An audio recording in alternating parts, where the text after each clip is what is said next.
had to break a couple hearts before I let off my tears. She said she only fucked him once, but he's still one of my peers. I had to stick a Cardi up if I wanted to rock Cartier. You gotta fuck the main obvious just to see where they near. You gotta keep your main guard up, tryna get the main target. It could be the main artist, it's just one of my fears. That bitch kept telling me she loving me, but I really didn't care. If she gon' stick that nigga up, she go with me everywhere. I ain't go down for no pistol, but we still burning the beef. My man came fresh home 23 and 1, tryna catch him a T. In person, I'm really 5'9", when they see me, they know it's 6 feet. What happened to keeping it gangster? They rather ride on the beef. I never needed niggas once, I can still go count on my hand. Niggas going broke, posting they man's bread just to flex for the gram. Ain't gon' take 100 off the top, send commissary to they mans. They gon' have to kill me if they tryna book me, mama ain't giving up these bands. That's how I'm living for real, I hold it down in the field. I pray to God that they don't book me, cause if they do, then who will? I gotta aim it while I'm shooting and I still got me the will. If I go down for the kill, nobody gon' pay for the bill. I had to break a couple hearts before I let off my tears. She said she only fucked him once, but he's still one of my peers. I had to stick a Cardi up if I wanted to rock Cartier. You gotta fuck the main obvious just to see where they near.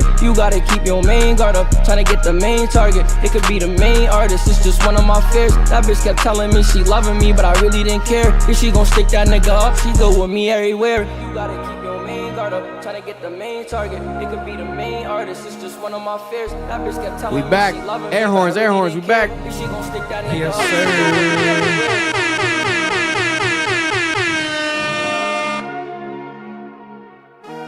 From Rhode Island to the world. Club Ambition Podcast. We're back again. I'm the weekly host, Victor Sound. Victor Bai is here. From Rhode Island to the world. Another episode of the Club Ambition Podcast. Another week. We are here. Full ensemble today. Full Chubb Corner. Full everybody. We got Noel in the building here. You know what I'm saying? After celebrating his birthday, he's a little bit hungover still, guys. So bear with him while we start the program. God bless. We got the Chubb Corner here. Full effect right there. Mindset Erlin. What's up, We everybody? Welcome. Marloon in the building. They both dripped up. Got the Everest and was that Supreme on Marloon's head? I think Marloon rocking the Supreme. I think that is Supreme. Everything too. The Concepts hat right here, yo. The exclusives, yo. Come on. Got the Chubb Corner Santa Friday. came early. Make sure y'all like and subscribe so we could keep doing it. Like and subscribe. I legit found this shit in my gaveta. I was like, oh shit, I got this. Like and subscribe, oldies, yeah. please. Oh, And nigga just also, casually got drip. you can also give super chat donations. Feel free to. We appreciate y'all that join us every single week. If you join the live stream during the live actual podcast episode, you guys are a part of the Cap crew, the actual live production. Let us know how we sound, how we look. Any comments, any topic, opinions, share it in the chat as well.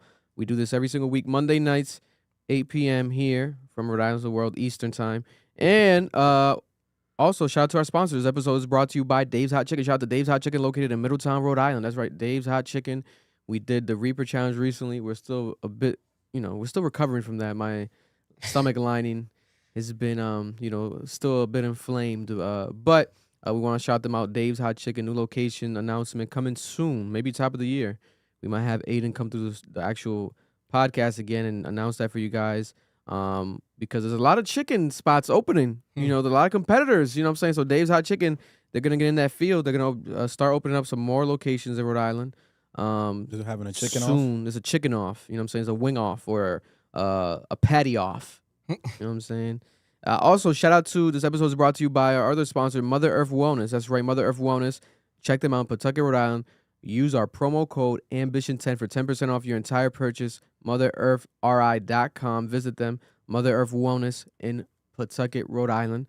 As you can see, the logo right behind Erlin's head right there, lit up every single week right there. Sir. Mother Earth Wellness. Shout out to them. Huge shout out to Jalen as well. The holiday sales have been going crazy. People have been loving it.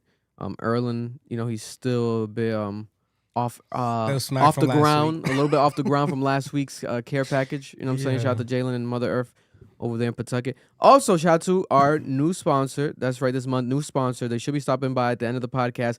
American Auto Body and Collision, located in 1006 Cranston Street in Cranston, Rhode Island, 02920. That's right, American Auto Body and Collision. If you're looking to get your car checked, inspection, insurance help, crash help, whether it's dent fixing, painting, you name it, check them out. A lot of people have been loving them after the advertisement posts. They've been in the comments. Shout out to Albert. A lot of people are like, yo, I actually already used them, and they have good references, good feedback. So shout out to American Auto Body, an actual good car service repair company here in Rhode Island.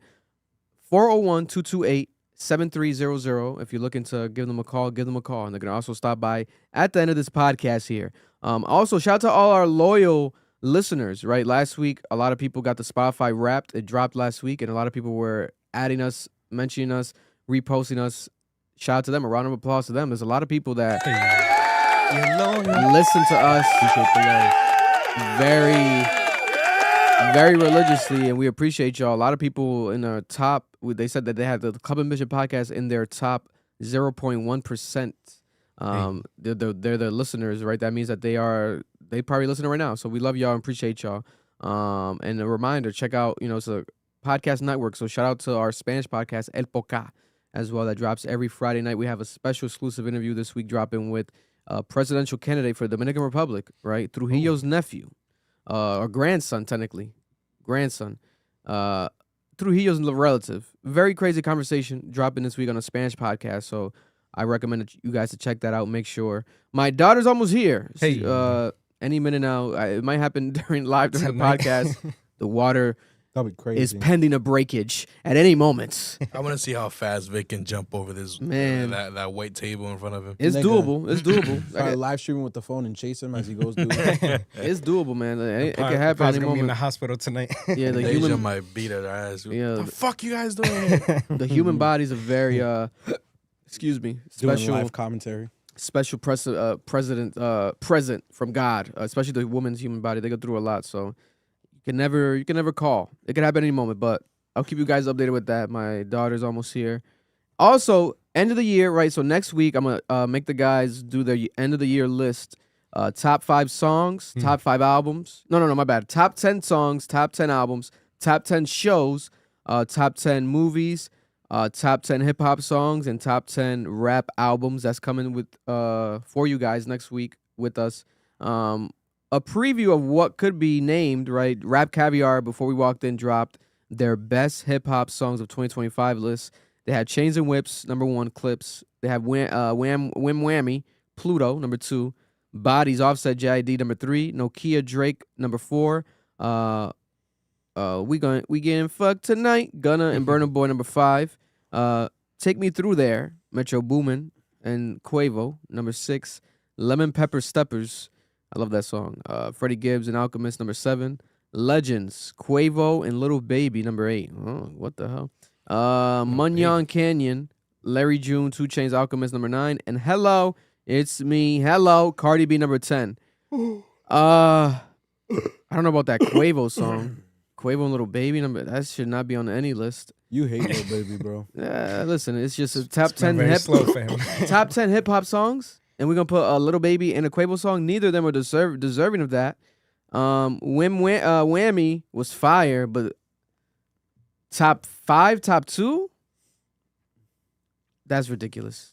They got that Gunna bias kicking in right now. Yo. Listen, He's like, man. fuck anyone that is a Gunna op. I'll tell you this much: Drake was on top of everyone's list this year, no matter what. course. Even after all the hate still. Of course. Hey, listen, Nokia number 4, Rap Caviar put Nokia number 4. You know what I'm saying? This year, no Kendrick in their top 10 this year. Chains and Whips, they're gonna say. But that's a preview. We're gonna get into that debate and discussion next week, guys. That's next week's topics and discussion. But a little preview Rap Caviar gave us. Feel free to comment if you guys have your list already going. But as the title says, the self-proclaimed Drake shooter, right? Drake shooter. This is what he says. We're not calling him that. He calls himself that.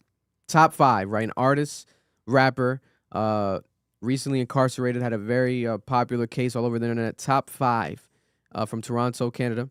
This man was the same man that was threatening Kendrick Lamar, threatening the West Coast rappers, willing to die for a beef that's not his, right? We covered it last year, top of the year. He made some crazy statements, right? And he was willing to die. Now we have him. He got stabbed, didn't he? Yeah, he did.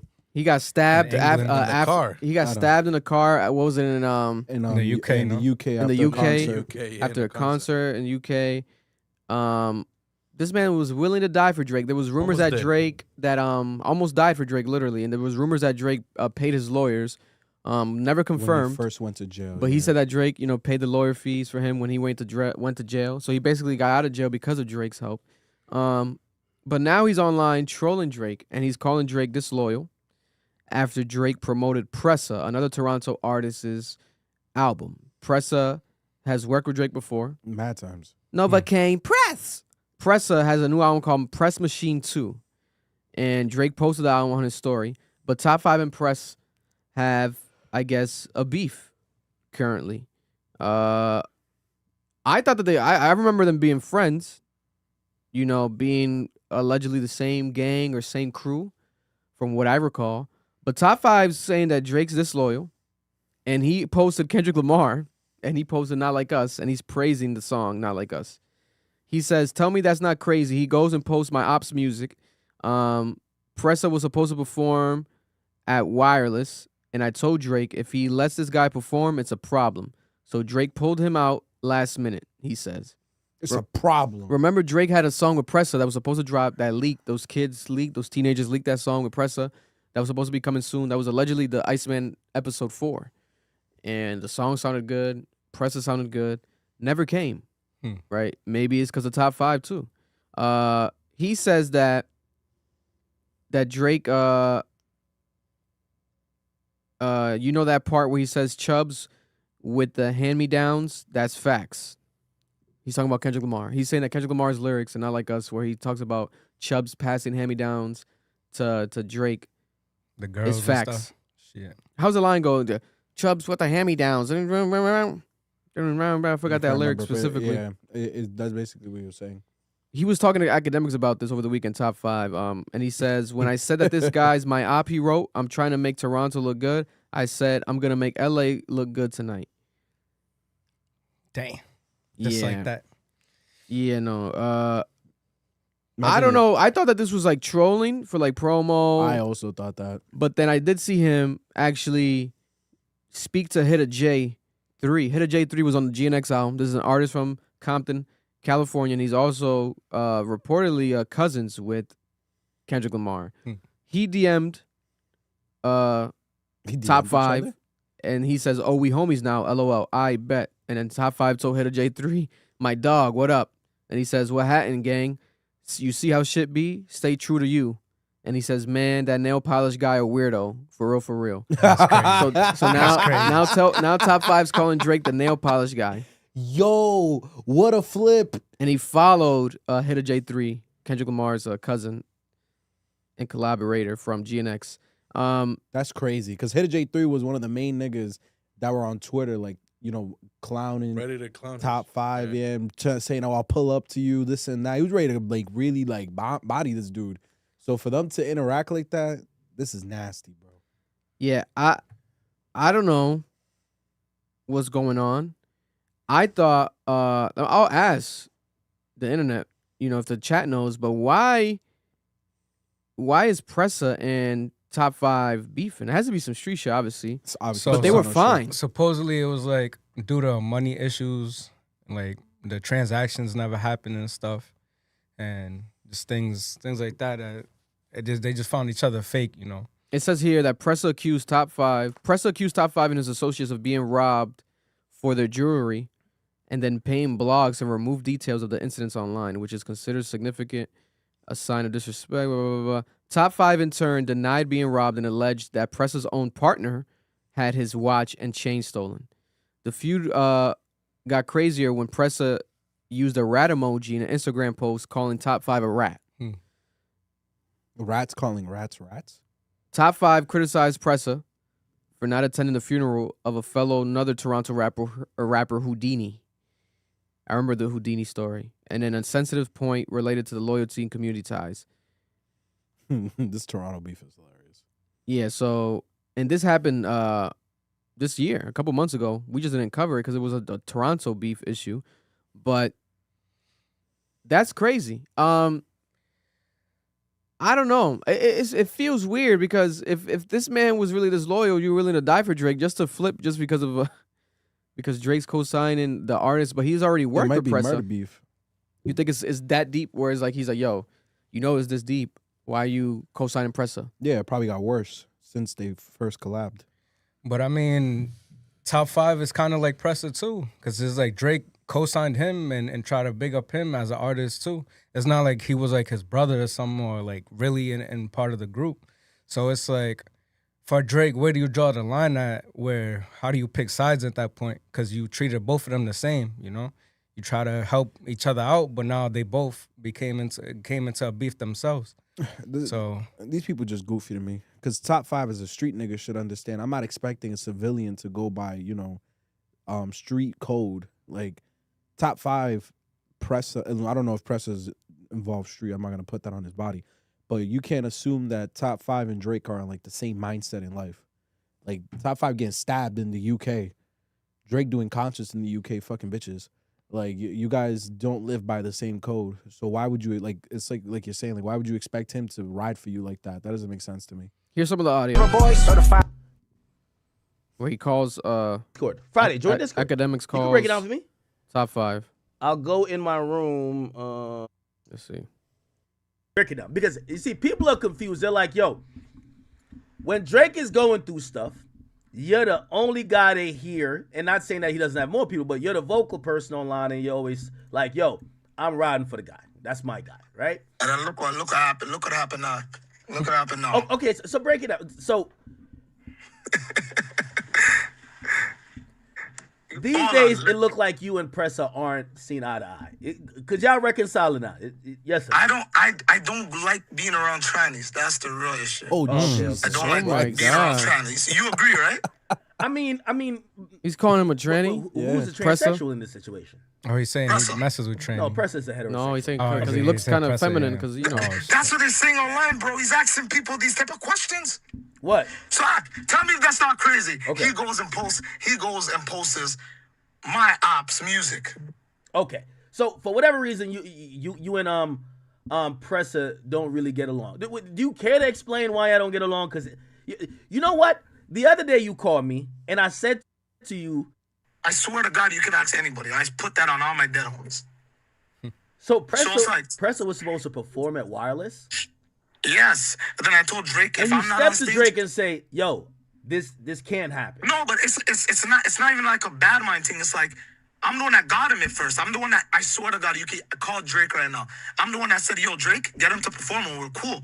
And I wasn't rapping at the time. So he said, yeah. But when me and him were beefing, I'm like, if I can't get on stage, he can't get on stage. Okay, wait. So you're saying, okay, get down. So if Drake did this, I mean, I guess it's a question of the loyalty. He expects Drake's loyalty with him to be the same way that he had his loyalty with him. Whereas, like, Top 5's not gonna post Kendrick Lamar's song. So he's like, if that's Drake's op, well, I would never promote him. So he's like, why would you promote Pressa if Pressa's my op? But if there was a relationship already there established, I think that's what happens. Someone in the comments said that he's not mad he's posting him. He's mad he's posting an album that dissed his dead homies. Yeah, there's a diss on this album that supposedly there's music on the album that's disrespectful towards Top 5 and Top 5's friends, allegedly. I haven't heard the album yet. That's the line for me. I haven't heard the album yet. There could be a case that Drake didn't hear the album either, though. Yeah, no. And he just posted it on his story because, like, Pressa dropped, yo, I've been working with him. He was supposed to be on Iceman. Let me post it up. You know, he didn't check it out. He might not know the politics behind that, you know, that album, etc. And, like I said, Top 5 was willing to die for Drake. So I do get it to some degree because I don't know if Pressa's willing to die for Drake. I don't know Pressa. We don't have any proof of him. We don't know if Pressa's niggas are willing to die for Drake. And so, I mean... But we know that Top 5's willing to die for Drake because he almost literally did. Yes, we are well aware of that. So I was like, I get that aspect. He was out here beefing with every single nigga that was on Drake's ass. And I guess, I mean, Top 5 knew him. Top 5 knew Drake before Pressa, too. So I guess that's why he felt a little more like, damn, you should be going with me on this. And even if he didn't hear the album to post it, knowing that they got beef, you got to kind of have some sense of be like, what is on this album, you know?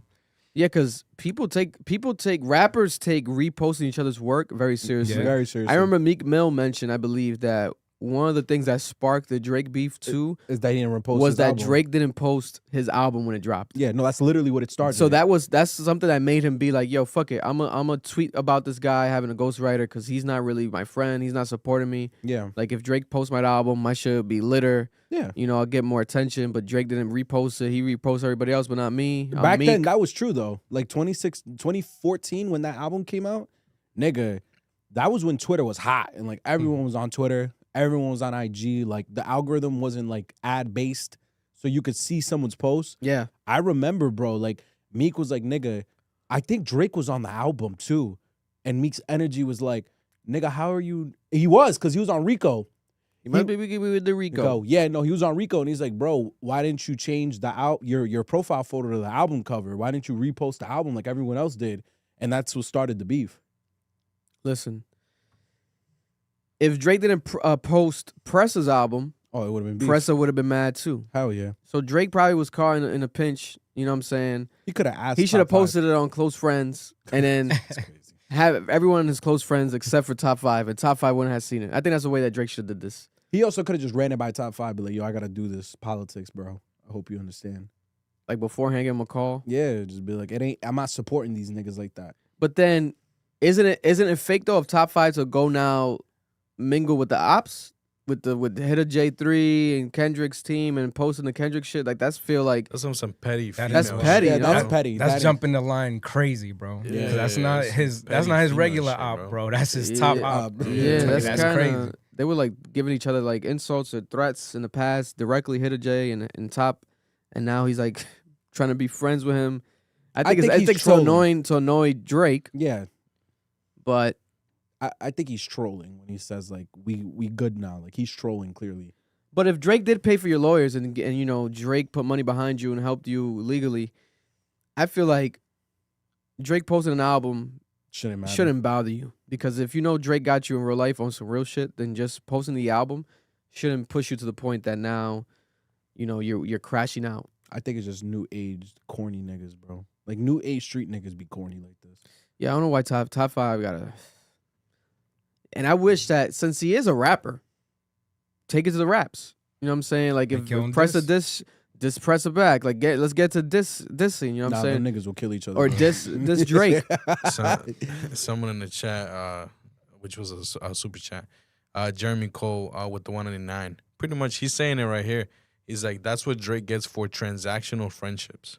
Appreciate you for Yeah. the 199. You're absolutely right. That's just And I mean, then T-Pain said it last week. He said, no one's your brother.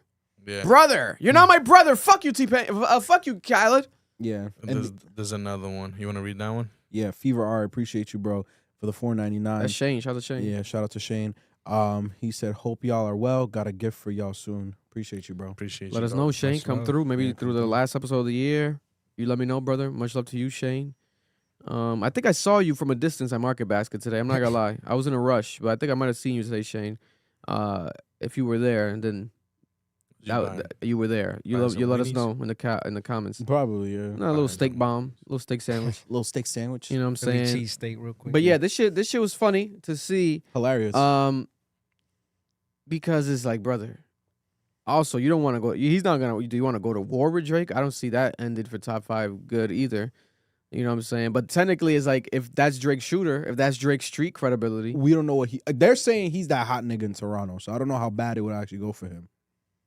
But then if Drake loses that, Nah, Drake's not ever gonna be in danger in Toronto. no, I'm not saying that. But I'm saying like, I mean, he's less protected technically. after top if 5, the shooters turned on you, you know what I'm saying? Yeah, The shooter's yeah. betraying you because you betrayed him, according to him. I get what you're saying, but I think they would get like a really bad rep if they start beefing with Drake. Drake got the fucking government out in Canada, bro. Yeah, I bro. don't, That come on, like, nigga's house is the embassy. And I mean, Yeah, bro, after come on. top 5 came out, has he popped out with him as much? Like, I don't see him and Drake together like oh that. no, yeah, Drake has posted him. He's posted him? Yeah, like, trolling.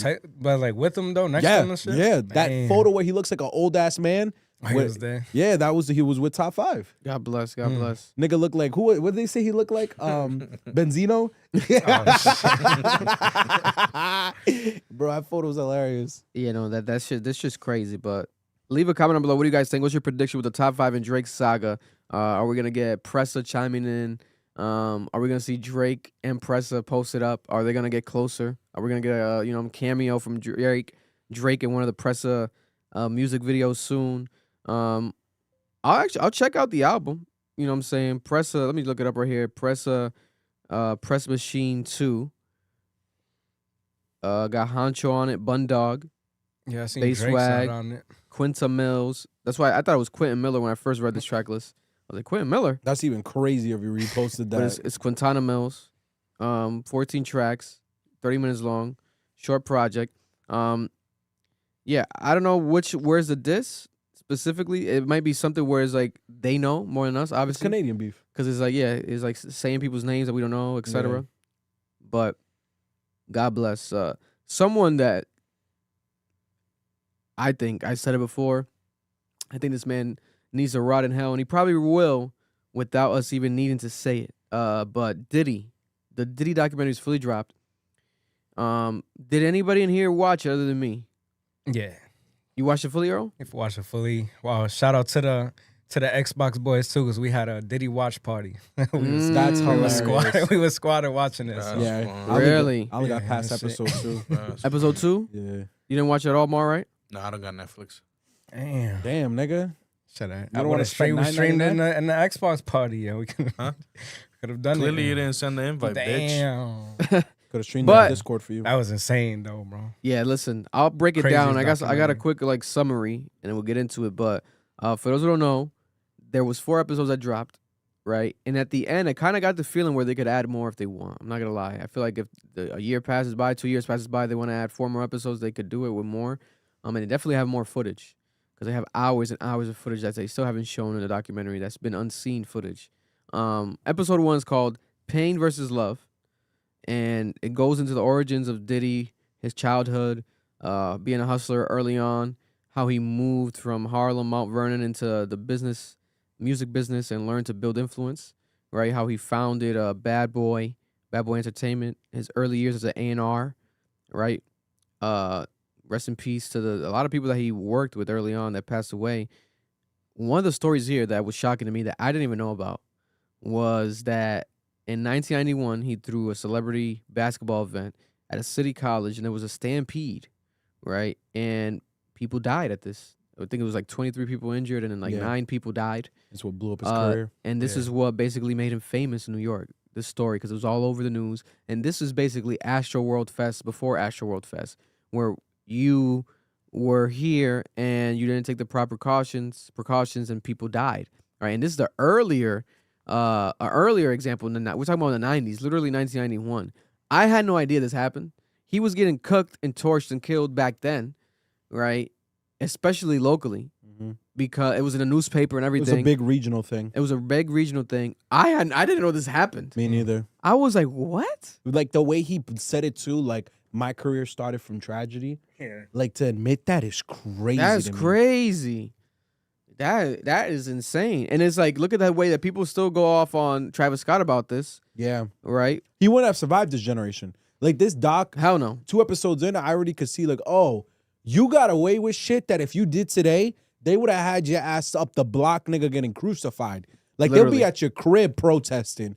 Cause this nigga early was violating women. Yes. Pulling up on the street, begging them for forgiveness. Like I was like, bro, what the hell? And no one said anything? A lot of early years of stuff happening.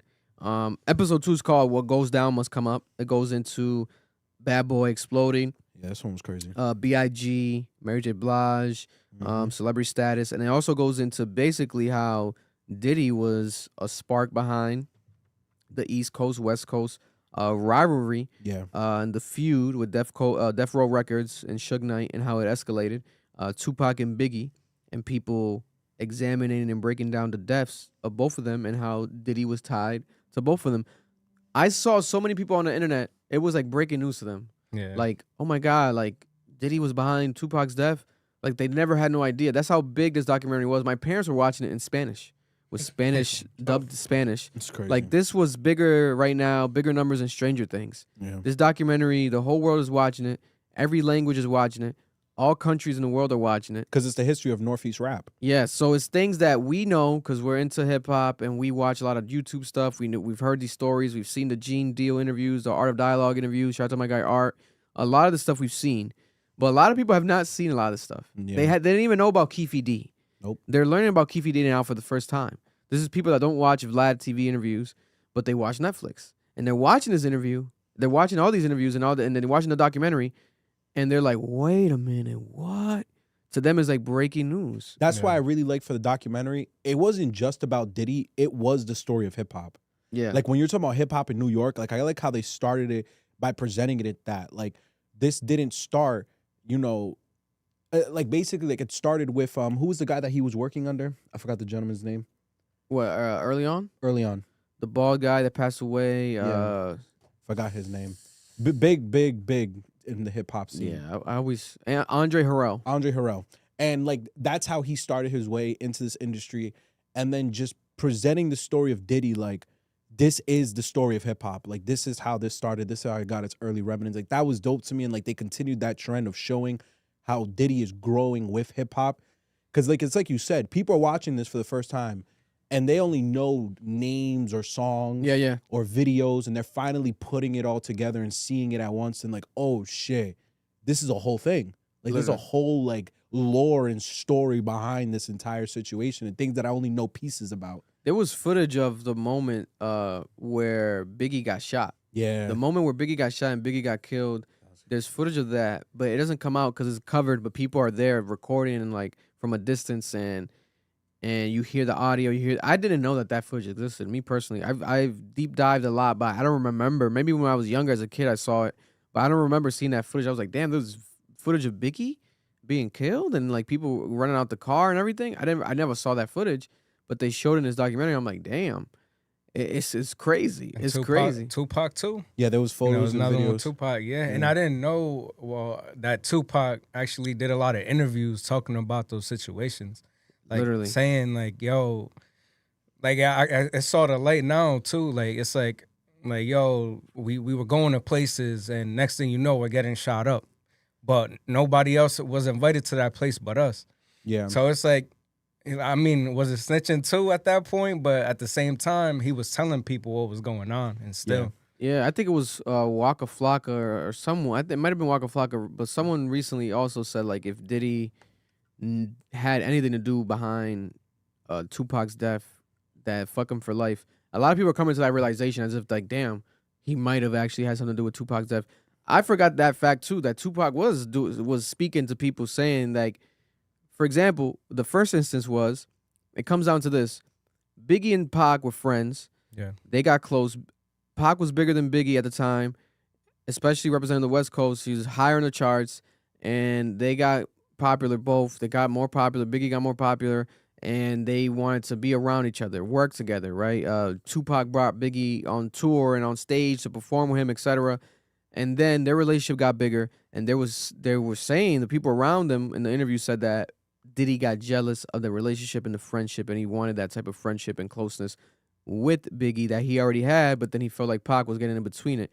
And he also wanted to get bigger, be bigger, right? The competitive energy as a, almost like a team. Like you want your team to win. He wanted them to win more.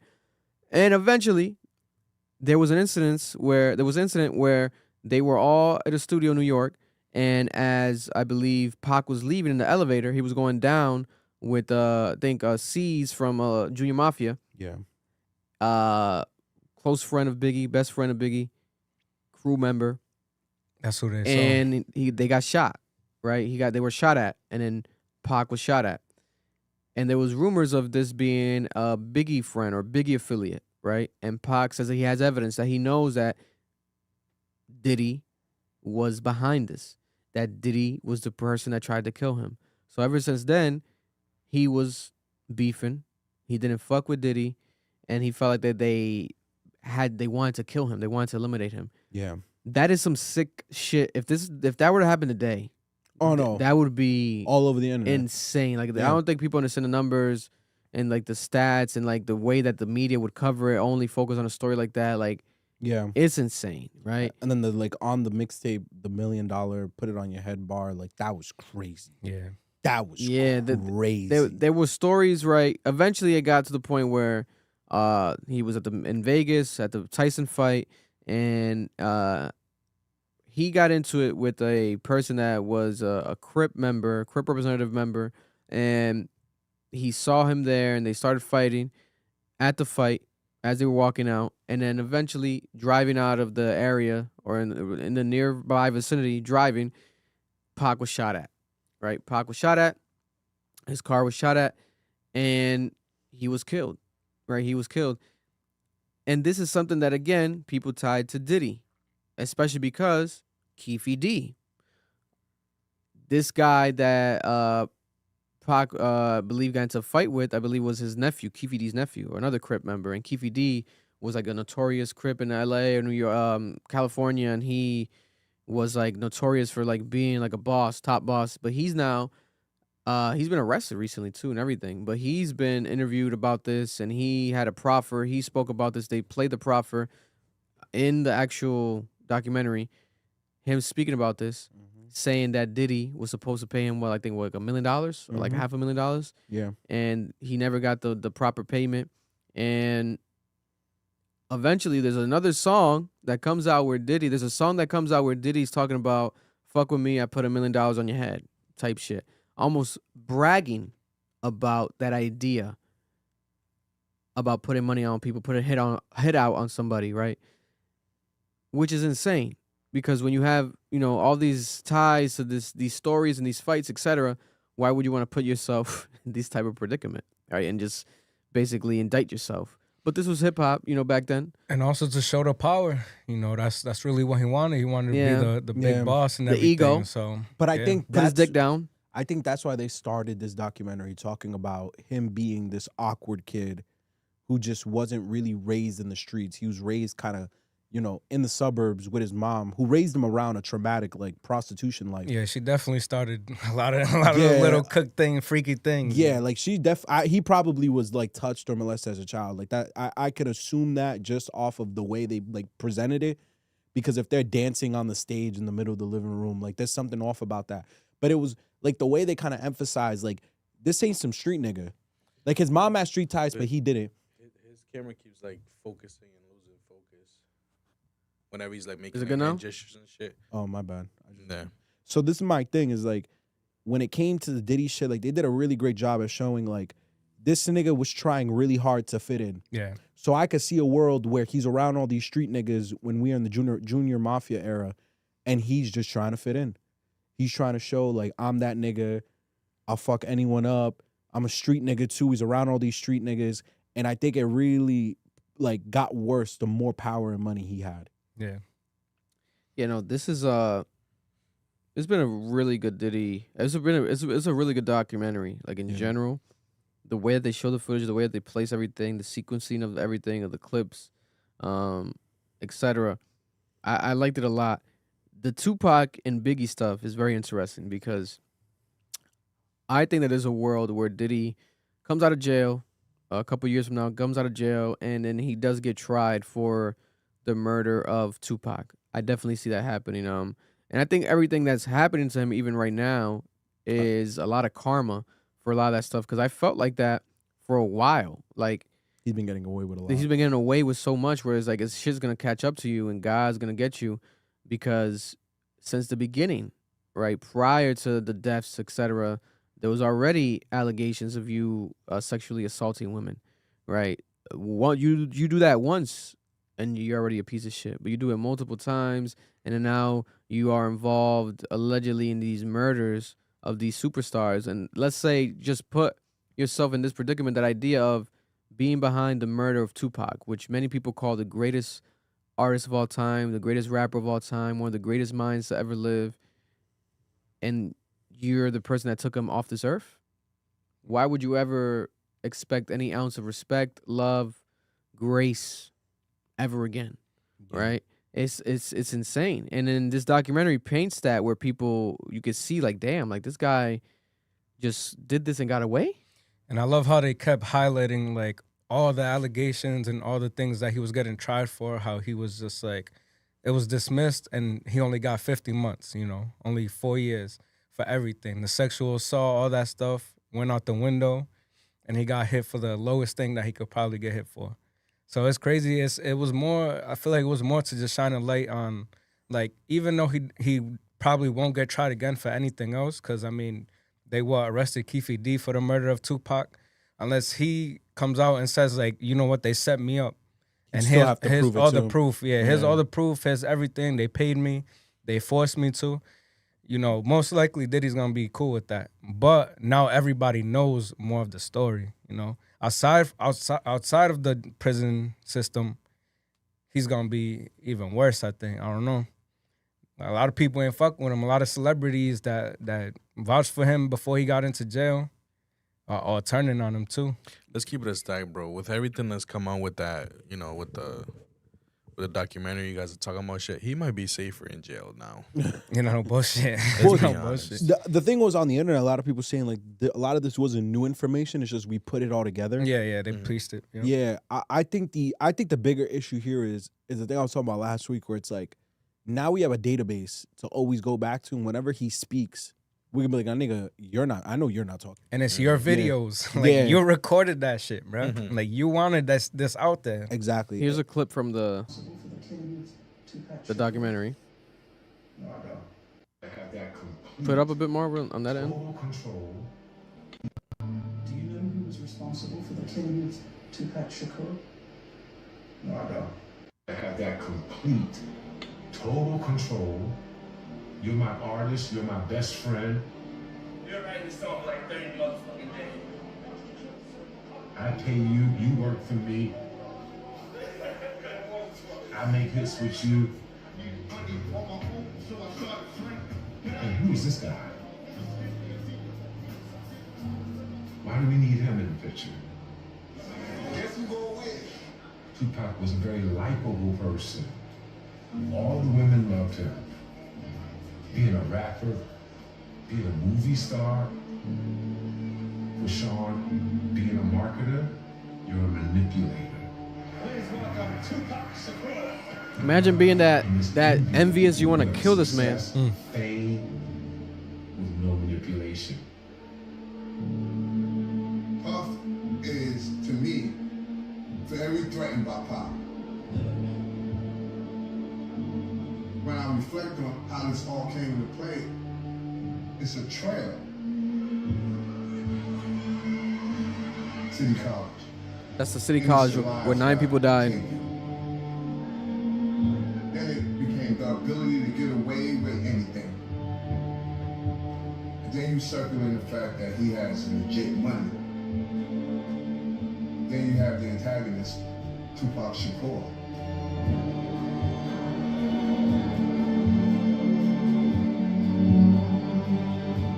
All those ingredients created the chain of events that started in New York and ended in Vegas.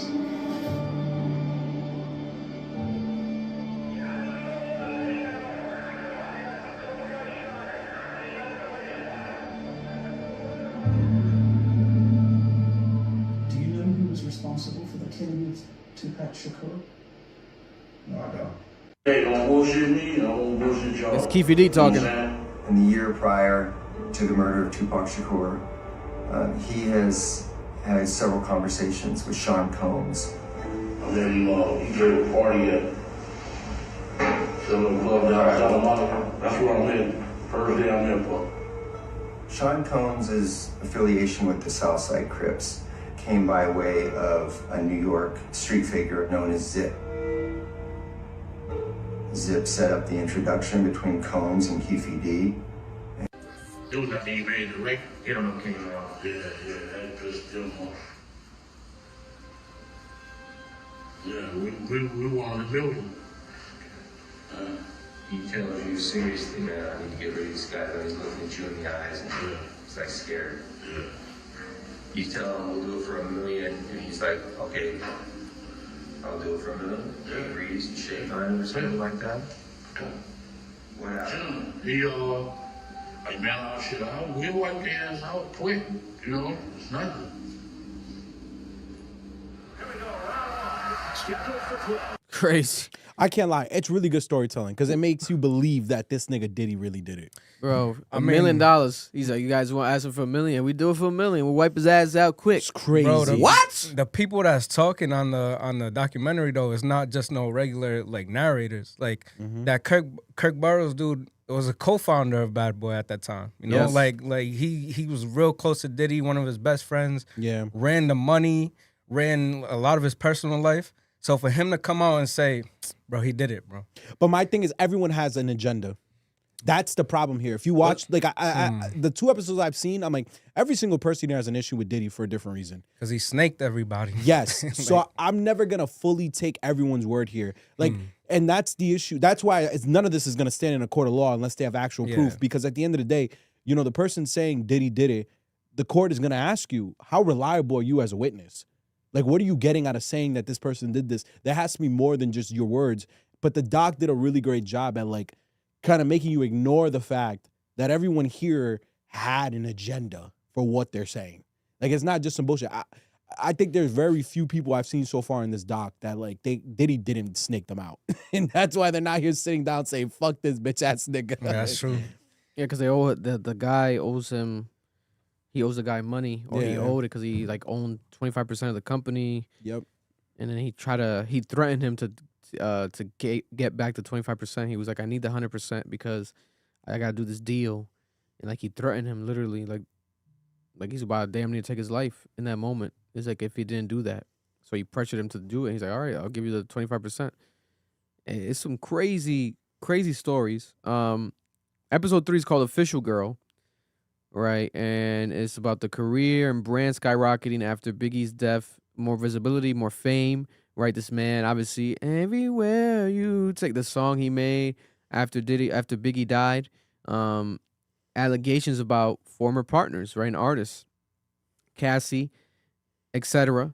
And people saying that this man sexually abused him, physically abused him. Relationship dynamics. Right, his intimate relationships with high-profile partners, the Kim Porter relationship and how she was like the main girl, but he had his side girl or girlfriend, like the wife and the girlfriend. Did they go over J-Lo? They mentioned how he was with Real J-Lo, quick, yeah. and in the shooting that happened at the club with Shine. Yeah, because that's huge. And everything. Shine had a good-ass documentary last year. We covered it here. That documentary that he dropped, too, I would tell people go revisit it. Does Shine speak? Shine spoke briefly here, but I don't think it was like an interview with Netflix. I think it was like older clips that they played of Shine. He probably didn't want to because he already did his own interview, his own documentary last year. Episode 4 is called Blink Again, Accusers Coming Forward, and his actual pre-arrest footage and in the moment of him being arrested and the actual federal investigation and then the actual lawyers celebrating after the verdict because they felt like obviously he didn't get the bigger charges, so they were happy that he just got the lesser of the charge. It's a win. You know, so then it was like a legal win. He had 8 Facts. lawyers. I didn't know he had that many attorneys. He had 8 attorneys that he hired, Yeah. and they were celebrating.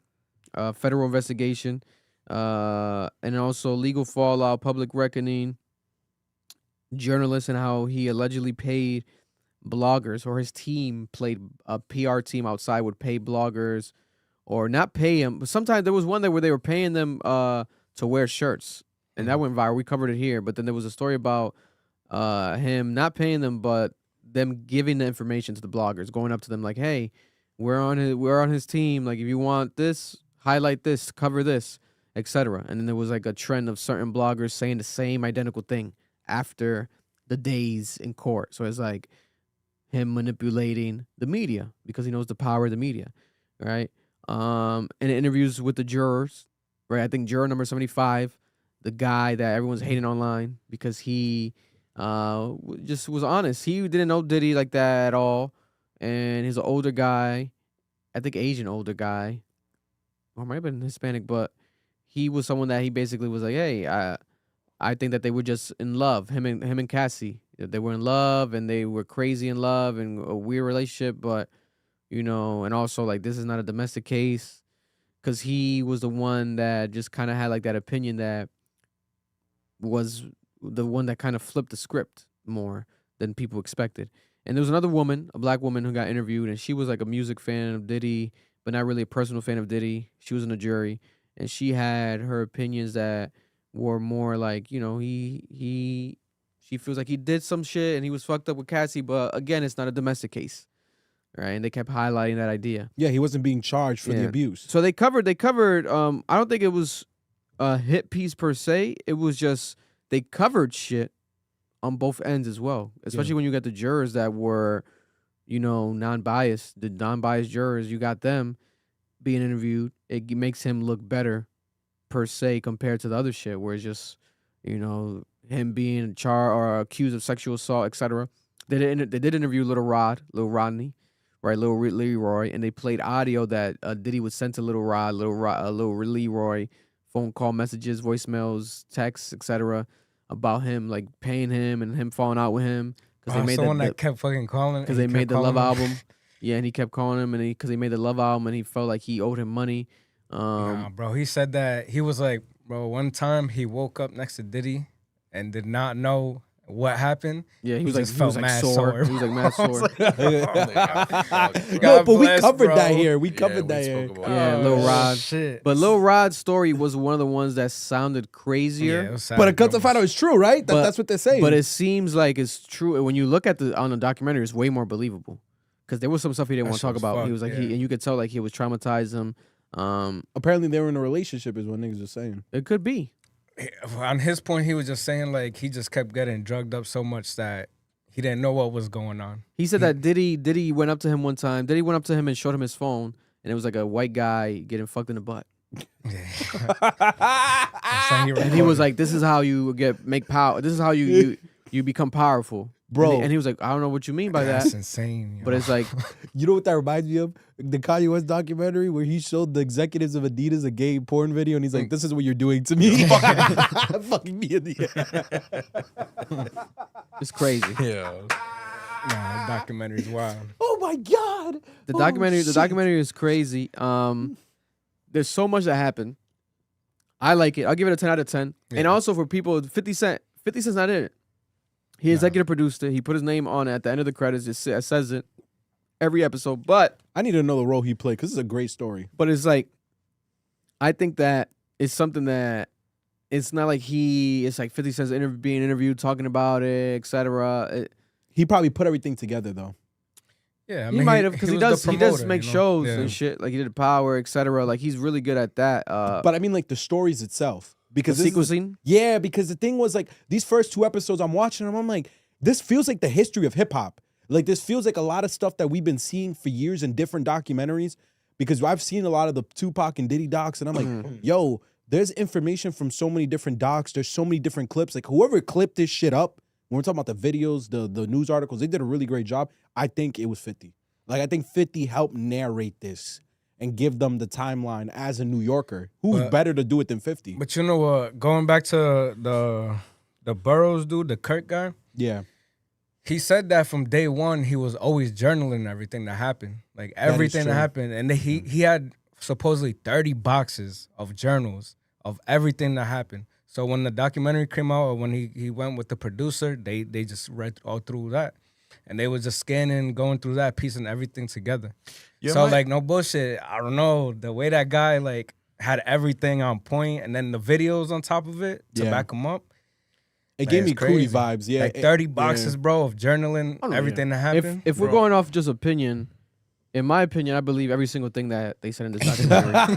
Vic thinks he did all that shit. I think Diddy did everything. Every single thing. Vic is so everything. I don't care. I think he did everything. That's my opinion. That's what I believe. What were you gonna say, Marlon? I forgot now because you niggas cut me off. My fault. Yeah, I think that he did everything. I'm pretty sure he did everything. Diddy's mom's reacted, Janice.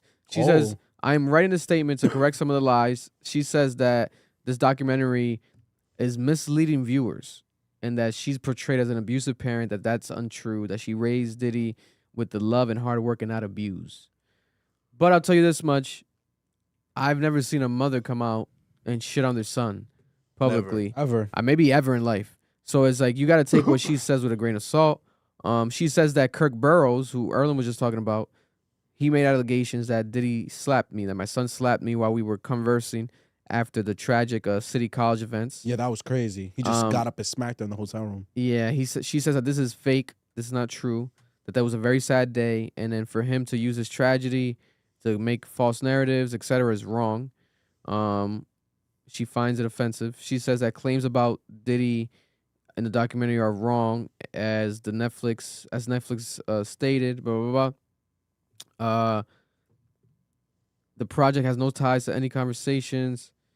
Basically, she shitted on it, right? And there's more reactions. 50 Cent's jokingly saying, but I think it's true, that he did an interview on ABC last week because Diddy was gonna see it in jail. Because specifically ABC, it's the only news station. It's like the only news station that they'll play in that prison specifically. He's such a piece of shit, bro. So he thought about it. He said he thought about it. That was one of the reasons that he did an interview with ABC. That way the inmates can watch it in prison. They sat around just looking at Diddy like, damn. You know how sick of a petty person you got to be to do some shit like that? That's crazy. That's a different level of sickness. Say you're making sure you see it, bro. My God, I'm making sure you know. But I'm coming. Then Diddy responded back in the club. Sent 50 Cent some death flowers or some funeral flowers. You seen that? Yeah. Then 50 Cent posted flowers, and people were saying that those are funeral flowers specifically. Yeah. But what does that mean? Is that like if 50's gonna die? 50 might. Someone he's might gonna come kill for 50. Saying shit. Well, that's my thing. Like, I haven't seen episode 4, but I also haven't seen no one see this, so I'm gonna just assume. I do not believe Diddy rehabilitated, and I don't think he's gonna rehabilitate. I could see a world where he comes out and he's still on bullshit, because it's very hard to destroy that ego. Like, just watching the first 2 episodes, I'm watching this and I'm like, yo, this guy has such a fucking massive ego. Like, you are such a narcissist. And I just don't see a world where that changes. Like, something would have to happen in jail for him to change. You know what I saw? I saw a video that it was going like viral on TikTok and stuff like that. I don't know if I sent it to you, Vic. But it was like Diddy in the studio with Nipsey, and then with Nipsey's girl, and I forgot who else. And they're like playing some music or whatever the hell it was. And then Nipsey's like clapping or whatever. And Diddy's like getting pissed and telling him not to clap. He's like, I wouldn't clap at that, whatever. And Nipsey's like, yo, I'm gonna clap whatever the fuck I want. And he's like, they're playing some other shit. He starts clapping. Diddy's telling him again to stop clapping and shit. And you can see like the frustration in him. But then the girls start clapping. So they kind of like undermine him and shit like that. And you can kind of see like the awkwardness and like the thing. And then they're starting to connect. They're like, yo, like, what if, Diddy had something to do with Nipsey? Because Nipsey was kind of set up and this and that, blah, blah. That would be crazy. There was a lot of shit on TikTok of people like connecting other shit. Obviously, this is just random people trying to put the dots together. But that video, if you look at it, you're like, you could see the fucking ego that this motherfucker had and how he would feel, 100%. Once people would undermine, his decisions or his whatever the fuck he wanted to do or say. You know what I'm saying? Yeah, and you see it in a documentary too. Like a lot of the times when he was in the studio, like the artists were like, "Bro, this guy's ass. Like he can't find a tempo. He can't do nothing." And then there was one point that the artist was like, "Yo, like do it this way." And he was like, "Yo, shut up. Don't tell me what to do. Don't tell me what to do. I'm gonna do it. I'm gonna get it." And then fast forwards like an hour later, he's like, "Fuck, I can't get this shit." So he's like, "Cook, bro." Like he's trying to be perfect himself, but that's crazy that after the documentary to see that with Nipsey. People were saying it was Cassie and Lauren London. Yeah, they caught him out, but he's Cassie, Lauren London can't take. Nipsey. Yeah, they were in the studio together. I saw it on TikTok yesterday. I know what you're talking about. So when you it's crazy though when you start thinking about it, right? Yeah, because it's like that death was very strange. The fact that nigga knew that Nipsey was there, and the fact that he pulled up the way he did, like nigga saying he was like mentally ill, and he was just I'ma teach myself, make my first meal on my own. I don't need your help. All black, we gotta go back to the break. We gonna go back to the break. I'm gonna clap all night. Yeah. Find me out different places. Smoke by the door, and stand for traction.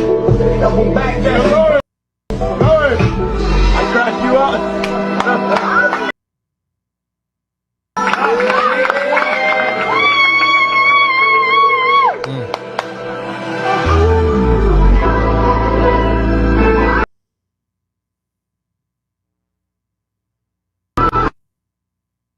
So this is my thing. Did the doc cover the Lauren London relationship with Diddy? Because to this day, I find that shit so weird. No, I find that shit so strange. No, not yet. And that was awkward, definitely. But I don't know. Because my thing is, like, when I was watching that doc, I don't think he to clear that up. I don't think he had anything to do with Nipsey Hussle's death. That's just people. But I could see internet slander. But people are gonna say that because he got away potentially with killing a rapper, so it's like he could do it again. My thing is this: we're not gonna pretend like in this doc they're not presenting him as this dude who chases after every girl he wants. Yeah. And will do anything to undermine the person that has the girl. Mm-hmm. Yo, I could see. This is what I mean. Like, I'm shocked they didn't cover the Lauren London thing because we don't know what the relationship was like. The fact that she got called in because of her relationship with Cassie tells me maybe she was a part of the freak-offs. Maybe Diddy really liked Lauren London. Maybe he had an issue with Nipsey Hussle over it. They couldn't get her. Yeah. I didn't even know they had a relationship. Well, that's what niggas was jacking when she went to court. That the reason why she was there was because her and Cassie had a friendship, but there was possible like sexual undertones in that tri group. That's what I wish. I hope they had covered that. Wow. Or maybe it was just her supporting a friend. Because I don't think Nipsey would do any freaky shit at all. I feel like if you fart around Nipsey Hussle, slap you in the face. Fart, bro. That's like you calling his name. Yeah, Nipsey don't fuck around. You wouldn't want to fart around that man. He's like. And in a 1991 charity basketball game, Diddy never offered an apology when the people died in the stampede, and he offered financial settlements of like $40,000. People felt like that wasn't enough, and he also never offered an official apology because he probably didn't want to claim ownership of the issue. Similar to like Travis Scott. After in the Charlamagne interview, etc., he never was like straight up apologizing because he doesn't want to face legal ramifications after, right? And again, they spoke about the freak-offs here a lot. A sex worker was interviewed, one of the hired people that we spoke about prior. He got interviewed, and he spoke about how he was fucking Cassie for Diddy, and specifically on March 9th, right, the Biggie anniversary. Every year, they would fly him out no matter where he was and pay him to go fuck Cassie. And Diddy would watch, and then there was sometimes where Diddy would swap over. Like, he'll be like, let me fuck now. Or you fuck now. Let me fuck now. Right? And Diddy would put his semen in the fridge, right? His cum in a fridge in a cup. Yeah. And like, and then he'll ask him, why? Why are you saving my cum? He's like, because I would want to pour it on her later on. Was that a problem? I can't save your cum? Crazy. And that whenever there was one time where Cassie made him a drink, and then Diddy got mad. He's like, "Why are you making him a drink?" Yeah, and he started like hitting Cassie and fucking Cassie. Oh my god! Like out of jealousy. Crazy. But it was wild. Like he's a cuck to an extreme. He said that they fucked for 4 days, and Diddy came back and was like, "That's not enough." Like 4 days straight, bro. They was fucking, and they was only doing it because they was taking pills and stuff. But he's like, nah, that's not enough. Like this guy is cooked, bro. Yeah, and then she was like, I got a career, I got a music to make. Yeah, and he was like, this is your job, bitch, to be fucked. I was like, this is crazy. This guy needs to go to hell. Crazy, bro, but I'm gonna be real with you. I'm not shocked. Like seeing his upbringing, put it all together for me. I'm like, okay, whatever because his mother was a prostitute. She's a stripper. Yeah. So whatever she put you through in those parties growing up, whatever weirdo shit they were doing, that shit fucked him up, bro. And that's not an excuse, but it makes sense to why he became what he did. But I'm surprised. Well, maybe because, we'll see if he gets charged again, etc. If he's ever going to take that angle. But I'm surprised he didn't take that angle with the legal route this time to try to get some sympathy. Nah, maybe once he gets out of jail, he might try to do that. Like, yo, I'm a trauma kid. But he has to admit to a lot. You think a narcissist will admit that? I think it's too late for that. Vic, you're crazy. He's a narcissist. Why would he admit that? Listen, prison breaks the strongest people down. He might come out of prison a different man. He's happy as fucking there, bro. Let's be honest. It's been a couple months. Let's play it out. Let's let a full year settle. The second year hit. I have to agree with him here. I'm hoping jail breaks him because if it doesn't, he's coming back on some bullshit. Bro. I doubt it. Jail breaks people, bro. He'll see some shit in there. You know what I'm saying? I doubt it, bro. You really think you would want a freak off? They'll really show him a freak off in there. And that's what against his will. That's what because for him to come out and say, yo, like I went through trauma. My mom put me through X, Y, and Z growing up. He would have to admit, he'd have to like destroy the facade that he's created of his life. And they also one of my favorite parts of the documentary, I think, was the assistant that worked with him for almost 10 years, Capricorn Clark, which we spoke about her in the past because she was interviewed during this trial, etc. She took the stand. And Capricorn Clark is friends with one of Suge Knight's baby mamas, She's best friends with Suge Knight's baby mama. And she came out and she was like crying in the documentary. And she said, you know, my mom was a crackhead. Like my mom died from crack, from cocaine. And it's like, you know, I've been through it all. Like basically, like I wouldn't be bullshitting you. And she said that the first moment that Diddy even hired her, after he found out that she had something to do with Suge Knight or was like friends with Suge Knight's baby mama, he took her to a park, Central Park, at night with the bodyguard and was like, yo, I would kill you. I'll kill you if you do anything. If you fuck this up. Like, I hired you, but I didn't know that. So it's like, if you are basically an infiltrator or some shit, I'm going to kill you. Crazy. Right? Bro, it's some real mafia shit. Mafia shit is insane. And then she saw a lot of stuff. She says that he's like a master manipulator. He knows how to lie. He knows how to spin things. She was the woman that helped Cassie when Cassie wanted to hang out with Kid Cudi. She was like, yo, I want to hang out with Kid Cudi. Can he go on a trip with us, on a hike with us in the morning? And she was like, oh, okay. And she saw, like, okay, that's Cassie's friend. But she knew that this was going to be She's like, are you sure you some really want to bullshit. do that stuff? Like, this was going to explode, right? It's crazy, yeah. And then she said like a week or two passed, days passed, and then she got woken up one day at the house by Diddy. And Diddy with his pants zipped down, with like a gun, going crazy. Like, why didn't you tell me about Kid Cudi? Blah, blah, blah. And he was like, let's go kill him. I don't care. You're coming with me. And he kidnapped the woman, his assistant. He kidnapped her. And they went to Kid Cudi's house. Yeah. And he went to find Kid Cudi, etc. And then Kid Cudi was with Cassie. So he could have potentially killed Kid Cudi if Kid Cudi was in the house when he went, right? And we spoke about this, all this stuff. And allegedly him being the one that blew up Kid Cudi's car, put it on fire. Crazy. They exaggerate the blow up. It didn't blow Crazy. up. It didn't blow up. Hey, it was on fire. It didn't But blow it's the concept of like, Cassie, Diddy can cheat on you. Kim Porter, Diddy can cheat on you. But you can't cheat on Diddy. You can't fuck around with other guys unless Diddy lets you. Unless Diddy pays for them. Unless he watches. Right? Unless he's a part of it. With his meat out. It's insane. And a furry costume. Lord knows the amount of trauma that Cassie has to have gone through. And if she ever does a tell-all book or etc., that's going to be insane. Or an interview. And to be honest, I feel like it's so much true because she carries so much trauma that she probably trying to fucking sweep that shit under the rug. Because she did do the settlement, etc., but she hasn't made this her life. She's not doing it in interviews. You know, she hasn't done one. She also got 30 million. She got that 30 million, but You she don't didn't gotta need do all that. She also didn't need that 30 million. I don't think she We needed don't that know 30 that. million. Like, we don't know that. Her man's very rich. Her husband's very No, rich. We gotta stop. Anybody take 30 mil. This is what You'll I'm take saying, it. bro. You'll take it, but it's like, You're not is comparing. it necessary? Yeah. You're not comparing Diddy money to the trainer's money. Yeah, There's but a world where I think she was well off financially without the settlement. I could see a world where she wanted her bag. She's like, yo, I had a lifestyle. I want that lifestyle. I want my money. You owe me this money. I did all this bullshit for you. Give me my money. Because a settlement doesn't mean that he didn't do it. No. Because Steve Stout, Diddy had someone got into a fight with Steve Stout, etc., and he paid Steve Stout a settlement. I think $500,000. This was years ago, which I didn't even know that either. I'm like, damn, Steve Stout. Like they mentioned in the documentary too. I'm like, damn, him and Steve Stout have history too. Like him beefing with Steve Stout because Diddy did a music video where he was on the cross like Jesus, and a pastor told Diddy, this is ungodlike. Like I don't like you doing this, and he wanted to take it down. So Diddy told Steve Stout, we can't drop this, we can't release this, etc. And I think Steve Stout was just trying to still drop it.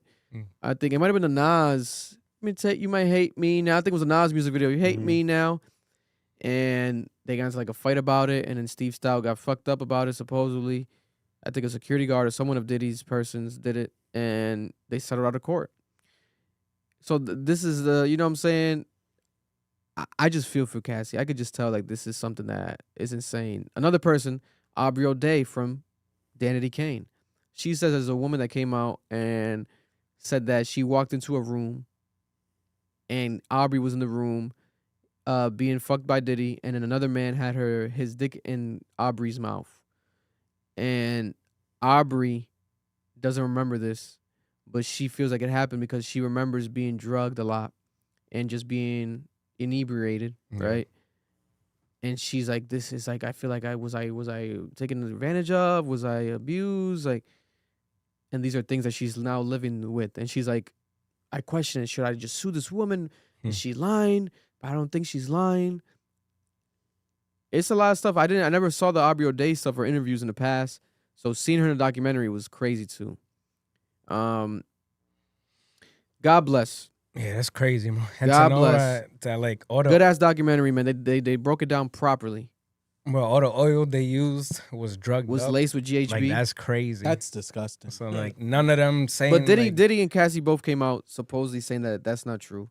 But they said that the guy said that the baby oil was laced with GHB, which would make sense why you had so much baby oil, because you would lace the baby oil. It's not like you just wanted baby oil. You're drenching everybody. You wanted the baby oil to have some GHB, which I think is like, what is it, like a drug that gives you energy type shit, arouses you, and if it goes in your pores, you be fucking all night.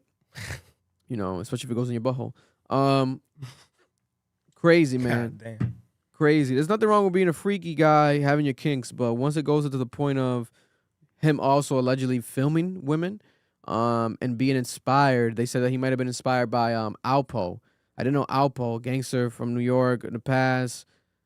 This guy would film women and then show it at his parties, at the famous Alpo parties. What the fuck? I did not know that. Alpo was doing that? Yeah, fucking women and then showing it at his parties, right? Wait, Alpo like And he would fuck the other Italian guys, mafia? other guys' women's. He's not a mafia. Alpo, I think he's from Harlem. You could look it up real quick. But he would like fuck like his beef's girl and like put it on tape, and at the party to be like, oh, this is that guy's girl. Oh yeah. Crazy shit. Alpo. And then seeing Diddy being inspired by that at the time, etc. I'm like, yo, Influenced by a this is lot of shit, insane. That's some dark shit, That's man. crazy. Imagine being inspired That's by nasty. another man's meat. That's That nasty. shit's crazy, bro. Only Diddy. That's nasty, That's bro. insane. Yeah, no. So you learn about a lot of people here. I didn't even know about that shit about Alpo. I'm like, goddamn. Watch the documentary. They did good. 50 Cent did a good job. 50 Cent did a good job. A lot of people still reacting to this. I'm still digesting it. I think Mar should watch it, and we'll talk about it next week after Mar watches it. Give Mar's opinion more on it. Someone slide me their Netflix account. Yeah, you gotta watch Nigga, it. go Or spend you the can watch it $9.99. illegally on Flix, allegedly. FlixHQ.com. Allegedly. I did not say that. We'll send the link. We'll send the link. You know what I'm saying? This shit gonna be in 720p. But Kendrick Lamar, right? Kendrick Lamar's possible 2026 tour. Right. He's currently in tour, I believe, in Australia. But the tour, let me see. I have the tour dates here.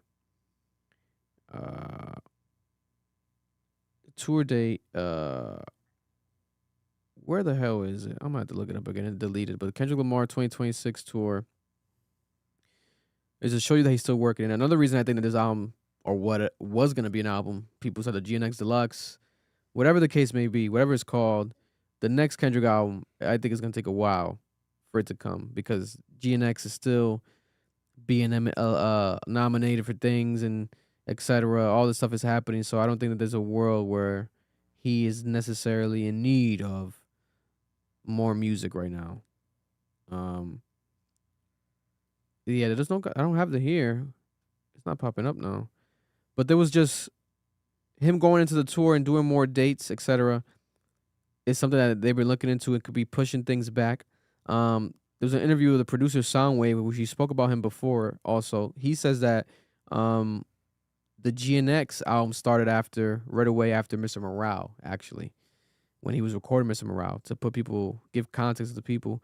And on top of that, that there's 100 songs, up to 100 songs have been recorded, right? 80 to 100 songs. So there could be 100 songs right now by Kendrick Lamar that are not released yet, right? There was moments of him throwing paint at the wall, experimenting with music, etc. But through this, we have now GNX. So it wasn't purely from scratch after or during the beef, like a lot of people thought. There was music that he had since Mr. Morale and the Big Steppers. That's what, 3 years ago at this point, 4 years ago,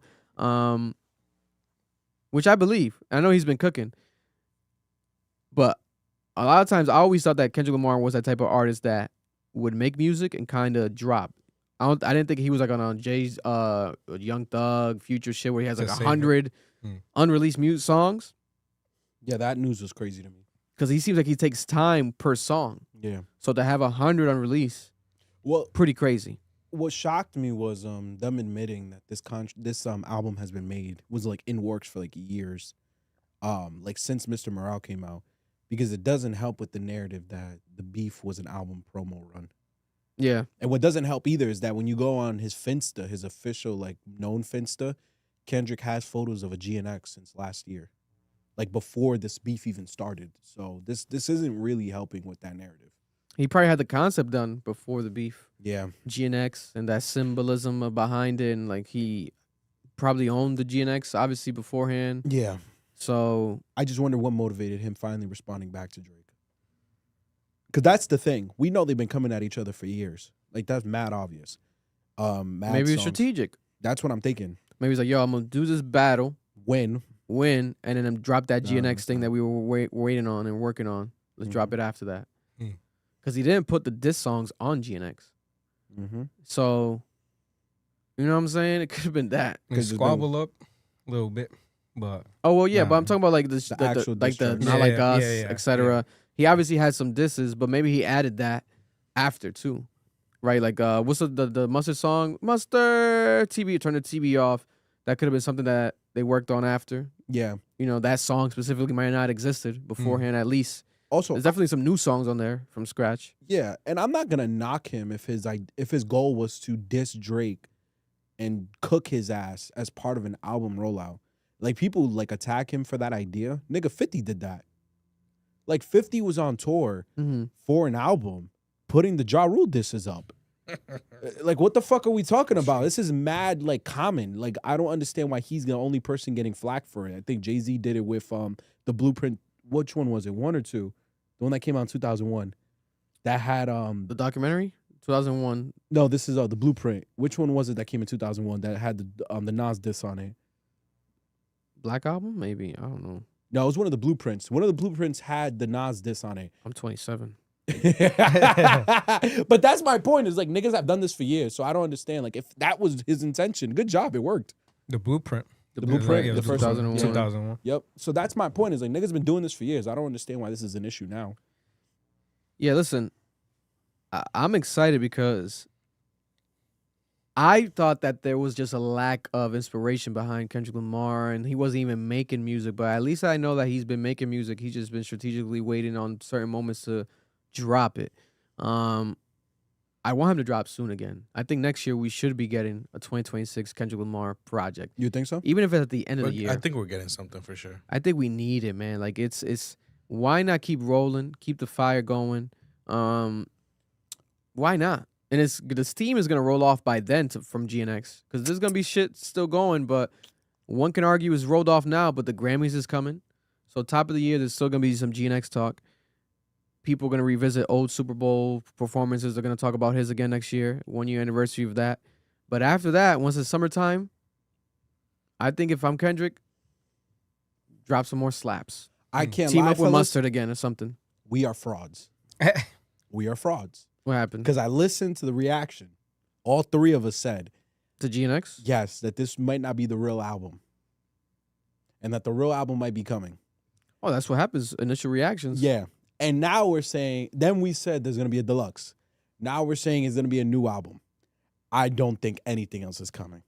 I think this nigga's going to disappear again. I'll tell you this. He has 100 on release. I want there to be more music. He has 100 on release, though. But you know what? This is the thing, bro. Kendrick's the type of motherfucker, he goes against what's being said, right? That's what I'm saying. So if we're saying, yo, we're expecting this, and that, blah, blah, guess what? He's going to be like, fuck y'all. I'm not going to give y'all shit. Because that's everyone's argument. For example, my coworker Edwin, shout out to you, right? You know, I be talking to him whenever there's some Drake news or whatever. His first argument's like, Drake's been dropping, though. Drake's been dropping. He's like, what's your guy? Your guy hasn't been dropping. He said, so can you this and that? What relevance does he have? There's this and that. Look, he's not in the top 10s. He's not getting played. Drake's been dropping, though. I'm like, I understand that. I understand the argument, but that's the thing. Kendrick, he's gotten to the point where he doesn't have to drop every single fucking year. When he does drop, it still has fucking impact because of his character, because of who he is, Kendrick Lamar. You know what I'm saying? Do I want music next year? 100%. Am I looking forward to it? Yes. Am I positive it's gonna happen? Fuck no. I also just don't think there's money in music. Like, I don't think there's a business in music right now. I see a world where he does other creative shit that's gonna make him more money and more success. I see him going into movies. He's currently on tour with in Australia, right? He has Australian shows. He was seen walking. They went for like a hike, him and his team, and he's like it's like superstar vibes. It's like 5, 7, like almost like 10 security guards in front of him walking, and he looks healthy as fuck. I'm not gonna lie to you. This man's like in peak condition. He definitely has been going to the gym more while he's on tour. I don't think he's like letting up. I think he's taking care of himself while he's on this tour. I think that his energy is probably at an all-time high. I think we're getting more. But at the same time, again, he's still touring this album in Australia, in a different country. So if we get another album, you got to plan another rollout, another tour, another bunch of music videos. So it's like, if he's still squeezing the juice out of GNX, maybe he can obviously hold off until 2027. And we would be fine because it's Kendrick Lamar. I think he's going in other creative spaces. The movie keeps getting pushed back. The Paramount, Trey Parker, Matt Stone. He was supposed to do a comedy movie. He was on Power too. He did the Power thing cameo. Yeah. So, I mean, yeah, but do you want him to kind of continue this beef though? No. Or the new shit that he's dropping is it got to be something new and fresh. Like it gotta. I don't want him to re-spark the beef. So it feels like it's over now. If the beef gets continued, it's because Drake fuels it. Because if Kendrick comes out to do it, then he's gonna feed into the Drake fans and be like, you see, he needs Drake to do X, Y, and Z. You know what I'm saying? Yeah. But now if Drake drops something, says something, little jab, whatever, boom, he has the reason to respond. Cause y'all know what I'm saying? Y'all know that Twitter page, the plot twist that says like Drake runs it and stuff, or that's like Drake's thing. Yeah. They dropped a tweet that said Iceman coming soon. And it was that's a fake. That's a fake. It was Twitter. fake though. That's not Drake's. Yeah. You sure? Sometimes they was posting some things and stuff. No, the IG they would copy. They would copy the Instagram stuff and repost it after. Got you. Yeah. But yeah, no, they're fake. They're fake. Also, bro, fuck that beef. I hear about that beef again, I'm gonna fucking kill myself. I swear to fucking God, I'm so tired of this beef. Listen, we're gonna probably get 2026 a documentary on Netflix about it. About both of them. Yeah. You niggas are gonna milk this. Promoted by 50. 50 Cent. 50 I can't lie. Niggas have made a lot of money off this beef. 100%. Bro, and they're gonna keep making money, and I hate it because this shit is so trash. Like, who gives a fuck now? Speaking about streams, right? The billionaires are beefing in the world right now. All the billionaires are at war because of what Netflix has just done. Netflix announced that it's acquiring Warner Brothers Studios' film and TV production and streaming assets, including HBO Max, HBO. An agreement valued at $82.7 billion enterprise value and $72 billion equity value, right? This deal is something that's broken the internet. The merger is expected to close after that separation, the projected Q3 of 2026. That's when, by the end of next year, after the first half of next year, is when we're going to supposedly see things happening, collaborations fully, crossovers, maybe the apps merging, prices rising. Yeah. We might be paying $30 a month on a basic Netflix now. It's already $27, bro, for a 4-pack. You know, it's already expensive. Decades worth of IP. Yeah. Coming together. This is huge, right? We might get Batman on Love is Blind, right? We might get Harry Potter on Stranger Things season 6. Like, there's so much shit that could happen that if they want to make it happen, they can make it happen now. But people are going crazy also because they feel like this is an antitrust monopoly issue. Combining two of the biggest content creators and distributors would gain outsized power, potentially controlling too much of what people watch. And this is like a regulatory issue that people want to be reviewed. One of the main people being Paramount, right? But at the same time, Paramount has launched their own bid today, $108 billion bid. $30 per share in cash. This is what Paramount has offered to buy a Warner Brothers. while Netflix is announcing theirs, right? They went around Netflix in that deal. They went straight to the yeah, To the guy. to the people. So it's a publicly owned company. So it's the shareholders. They offered that deal to the shareholders, not to the actual business. unlike Netflix's deal, That's crazy. which claimed to just acquire the studios and streaming assets, Paramount's offer is for the entire company, including WBMD's cable networks and news and global network businesses, channels like CNN, Discovery, etc. Paramount argues that this is a cleaner deal. All cash avoids the complications of a mixed cash stock, and they claim it gives shareholders superior value and more certain and quicker path to completion. Well, the fuck it doesn't. Crazy. You're consolidating media to one company. Crazy. All right.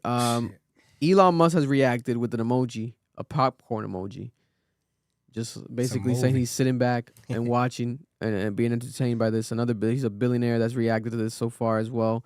I mean, bro, on the consumer aspect, like, bro, I love it because I hate having to subscribe to 30 million things to watch different shows, bro. But I get on the business side because now, everybody's being taken away from you. So, you know, that's gonna be the huge problem right there, is that they're gonna lose so much money. But I mean, I hate having to subscribe here to watch one show. So this is It's like how you were saying last week. We're going back to TV, bro. Yeah. TV, you know, TV is like $100 a month or whatever. You're gonna end up paying that same fucking amount that you was paying for fucking TV cable. And this is what I was saying in the group chat. Like, this has been my frustration. A lot of politicians have been saying it. When TV existed, there was a shit ton of networks. There was a lot of different networks providing shit. Disney Channel, Cartoon Network, that are owned by different companies. What we're watching is there's like 2-3 people in the room now who are in control of a lot of these like companies. And it's terrifying because I remember when Disney bought Fox, everyone was like, yo, this is evil on earth. Because Fox, like, Disney's about to control ESPN, all of these major channels. Now we're about to see it with Paramount, where, like Vic said, they're buying CNN. They're buying all these other companies. That doesn't just affect the workers there who can now be underpaid because there's only so many different competitors now. Because that's how jobs work. Your pay goes up according to how many people can offer you a job and how like of a high demand you are as an employee. So that's going to affect them, how much they get paid, who gets hired. But it's also going to affect us as consumers because it's like now you're just watching like 2 or 3 major giants who are just like making prices as they see fit. This is happening right now with T-Mobile, Verizon, AT&T. This has been happening for years. Nigga, you know we get overcharged on phones? Like, Wi-Fi and cell phone coverage in this country is more than almost every other developed country in the world because we don't have real competition. We call it oligopolies, where it's like 2 or 3 major companies that are secretly coming together and agreeing on what the standard rate is. So it's not the market, it's that these niggas have linked up. So cool, like, you're happy because you don't got to pay $100 for different subscriptions, which are right, which is fucked up. But now you're going to place some egregious number that these 2 or 3 major companies have decided you should pay, which still isn't fair. Because, my nigga, you don't think Netflix is going to go up if they buy this shit? Let me ask y'all a real question. You really don't think that the base plan for Netflix wouldn't go up if they bought fucking Warner Brothers? Think how Hulu was doing it. Yo, we got HBO, we got all this, but you got to pay another $10 to watch this. So, I mean, Netflix most likely is going to do the same thing. Yeah. Yo, But I think people will still pay it, though. Because they will. They'll pay it. You'll pay it because you know you're getting more because you're paying for more and you're going to get more.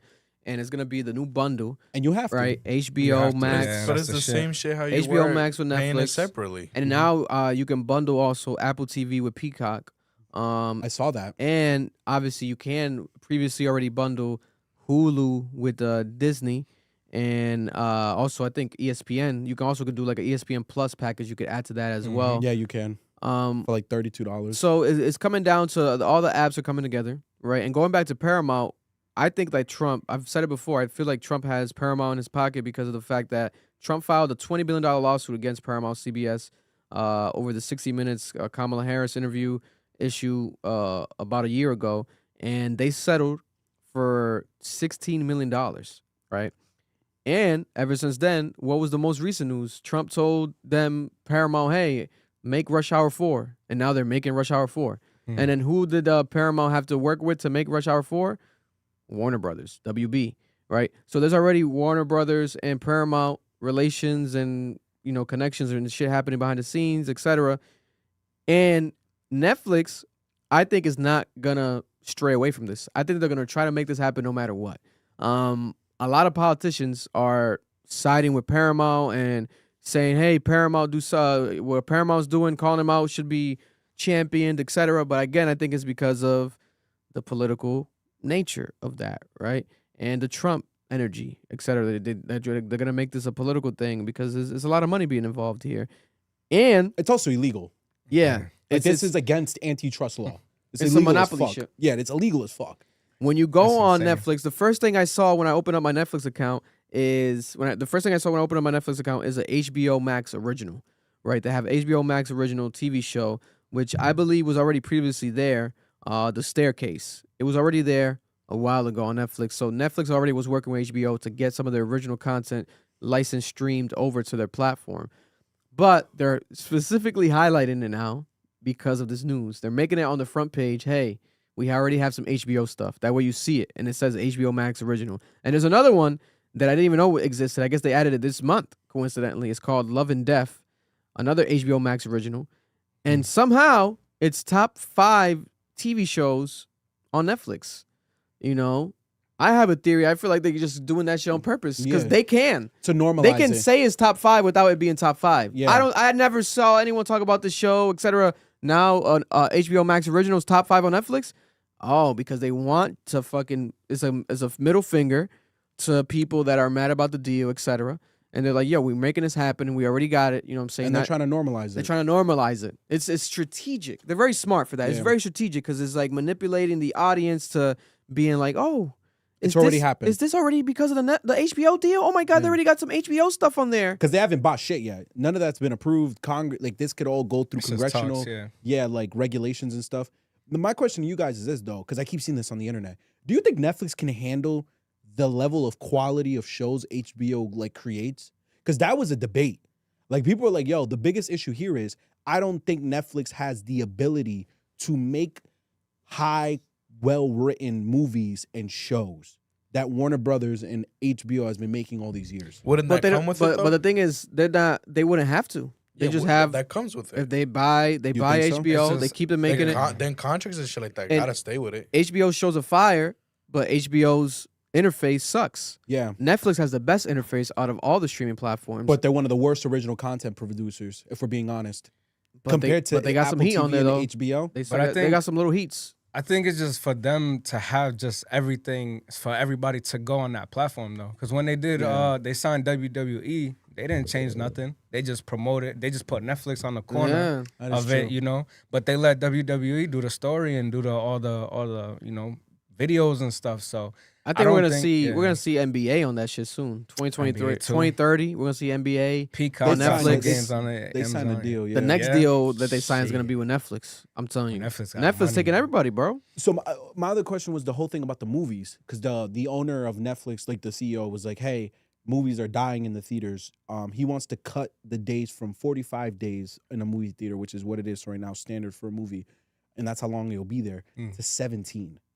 How do you feel about that? Because I've always said there's certain movies I never want to see at home. He changed it. It says now Netflix co-CEO Ted now says that he will keep Warner Brothers' theatrical model largely the same once they buy the studio. When this deal closes, we are in the theatrical business and we're going to do it. We didn't buy this company to destroy that value. Nigga, he's the one that said the world is changing and people want to see movies at home. You see how niggas just flip because of public opinion? That's fuck off, bro.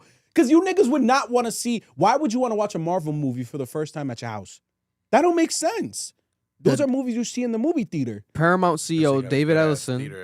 The Paramount CEO David Ellison sent a text to David Zaslav after they made a hostile takeover bid today to buy Warner Brothers. He said, David, I appreciate you're underwater today, so I wanted to send you a quick text. No, despite the noise of the last 24 hours, I have nothing but respect and admiration for you and the company. It would be an honor of my lifetime to be your partner and to be the owner of these iconic assets. If we have the privilege to work together, you will see that my father and I are the people you had dinner with. Yo, this is crazy. This is some rich shit. Yeah, it's billionaire flexes. Oh my God, these guys are texting each other about dinners and about making this happen. And but I won't lie to you. I think that's why Elon did the popcorn emoji, because Elon knows the game. We don't remember this, but Microsoft, it might have been Dell, one of the major computer companies, they got destroyed. They broke them apart. That's what happened in Rhode Island with National Grid. Yeah. They broke it apart because it was breaking antitrust law. Like, the billionaires are smart enough to know, you think you're going to get away with this? Like, even if you get away with it now, the Democrats could come in once Trump is gone and destroy your little business. Like, there have been people years waiting for a Democrat to come in and finally take apart Disney. So I just don't know what's going to happen here. Like, this may go through and then the Democrats come in and they break apart the company. This might go down in history as the biggest moment in entertainment business world. This is a pivotal moment that everyone should be paying attention to. Everyone out there pay attention to this deal, things around it, things happening around it. This is going to affect even us, these independent platforms, independent podcasters, independent content creators, from the smallest to the biggest content creators in the world. This is going to affect you directly. Watch. You're going to see it happen one way or another, because they can shape and mold the future, right? If this is allowed to happen and it keeps growing, more assets keep getting added, right? They're going to have to stop It's going to be insane, right? It's going to be insane. And they're still waiting for any government involvement, Trump involvement, which could come soon. By next week, we might get, that would be the next report. But unless they get cut into the deal. Everything's going back to how it used to be, it feels like, though. One app, cable. They're going to have to just call this shit cable. All come together and call it cable. But that's what I've been saying, bro. Like, just bundle them together. I'll buy the bundle. Like, what the fuck, bro? Like, they're going to have to all work together somehow, maybe to do like, hey, let's just charge people more if they want us together. Like, let's do a deal. Like your neighbor. Like, if you're a pizza company and you're next to a laundromat, you could be like, hey, if they go into the laundromat and they mention, the pizza company, if they eat at the same time, show you a receipt that they ate while they were doing laundry, give them a 10% discount, etc. It could be something like that. Where Stream TV. Yeah, they could work together that way. But it's unprecedented. But we're gonna have to step into unprecedented territory. They're walking in. Oh yeah. Tell them that they can wait on the couch, and we're gonna walk them in a second. Who is that? That's the sponsor. How's it going, brother? Wait on the couch. I'll walk you in a second, brother. Appreciate you. My guy Romeo, that's the American Auto Body stopping through. Okay. We'll finish with these segments to get into the local segment to get him on. But yeah, the Netflix story, insanity. Also, speaking of movies, we have Quentin Tarantino. I think Quentin Tarantino has gone insane, right? One of my favorite directors of all time, maybe the best director I think of all time. But Quentin Tarantino's recently come out and shared his opinion on a new interview, and he listed his 10 best movies of the 21st century. Black Hawk Down, number 1, ridiculous. Toy Story 3, number 2, great movie, but what? Okay, that's not even the best Toy Story. Yeah, Lost in Translation, number 3. What? Dunkirk, number 4. There Will Be Blood, number 5. Zodiac, number 6. Unstoppable, number 7. Mad Max Fury Road, number 8. Shaun of the Dead, number 9. And Midnight in Paris, number 10. He's trolling for his fucking movie. And one of the opinions that went the most viral was the one about There Will Be Blood, because he said that his favorite film, it could have been his favorite film, he would have had it number 1. In my opinion, I think that might be the best movie of all time ever made. That movie, There Will Be Blood, is insane. He said that it would have been his favorite film if it didn't have Paul Dano, the actor. And he said it's supposed to be a two-hander, but Dano is weak sauce, man. He's such a weak, uninteresting guy. The weakest fucking actor in the SAG, in the Screen Actors Guild. And he laughed, clowning this guy, Paul Dano. Yeah. This has gone so viral, and people are now defending Paul Dano. Paul Dano's a good-ass actor. Paul Dano's the guy, if you guys remember, and on the Batman, at the end of Batman, he's like supposed to be, no, he is the, what'd you call it? He's the Scarecrow, the Scarecrow actor. The Scarecrow actor, yes, the Scarecrow actor. Bro, he looks like an NPC. Yeah, no, but he's a good actor. He also he's a good ass actor. He does the funny guy from the Bridesmaids or I forgot what that movie's called. The movie where they Wedding Crashers. Wedding Crashers. What's the comedian's name? The blonde one. I forgot. He dissed him. He was trashing this nigga, bro. Oh my god. He's like Riddler. My bad. He's the Riddler. Paul Dano plays the Riddler. How did I forget? Paul Dano plays the Riddler in Batman. I think he killed it. I think he did great. Yeah, Not as good as the Joker and other people, Bane, but he did really good. But he's also the guy, you guys watch Prisoners? He's the crazy guy that takes the kids in Prisoners. I think he's a good ass actor. No, he He has a very unique face. Yeah. But then Tarantino's shitting on him, and now the whole internet's defending him. Even Daniel Day-Lewis. There's an account on Instagram that they're saying is Daniel Day-Lewis's account. He made a post saying that Paul Dano is one of the best and most talented actors of his generation. So he's showing love to Paul Dano, right? His co-star in There Will Be Blood, Daniel Day-Lewis. Arguably the best actor of all time, Daniel Day-Lewis. So he's defending him after Tarantino's statements. Tarantino also shit on the other actor, the guy that plays Shaggy. You guys know him, that plays Shaggy. Oh, yeah. in Scooby-Doo. Yeah, I saw that too. He shit on him too. Yeah, you shit on everyone, bro. He says he doesn't like wait, no, let me get the actual quote. He says, I have the guy's reaction, but I want to get the guy his Tarantino's original statement. Well, he reacted. His name is Matthew Lillard. To be honest, I like him as an actor, but I didn't know his name. I always remember him as a guy from Scooby-Doo. But his name is Matthew Lillard, and he reacted. He says, Quentin Tarantino says he doesn't like me as an actor. It hurts your feelings. It fucking sucks. He wouldn't say that to Tom Cruise or a top-line actor. I'm very popular with my fans and not very popular in Hollywood. Two different microcosms. It's humbling and it hurts. It's fucking him up. Yeah. It would fuck anyone up if you're an actor, if you think about it. It was Owen Wilson. He said he really can't stand Owen Wilson. Even he said that? Yeah, even though one of his movies were in the top 10, Midnight in Paris. Yo, he's actually ridiculous, bro. Yeah, no, that's crazy. And then this is there's a photo that's gone viral. I'll pull it up right here of him on an awards, right? And he's walking on a carpet, and then Paul Dano is there, and he's staring at Paul Dano in disgust. And it's like he hates Paul Dano.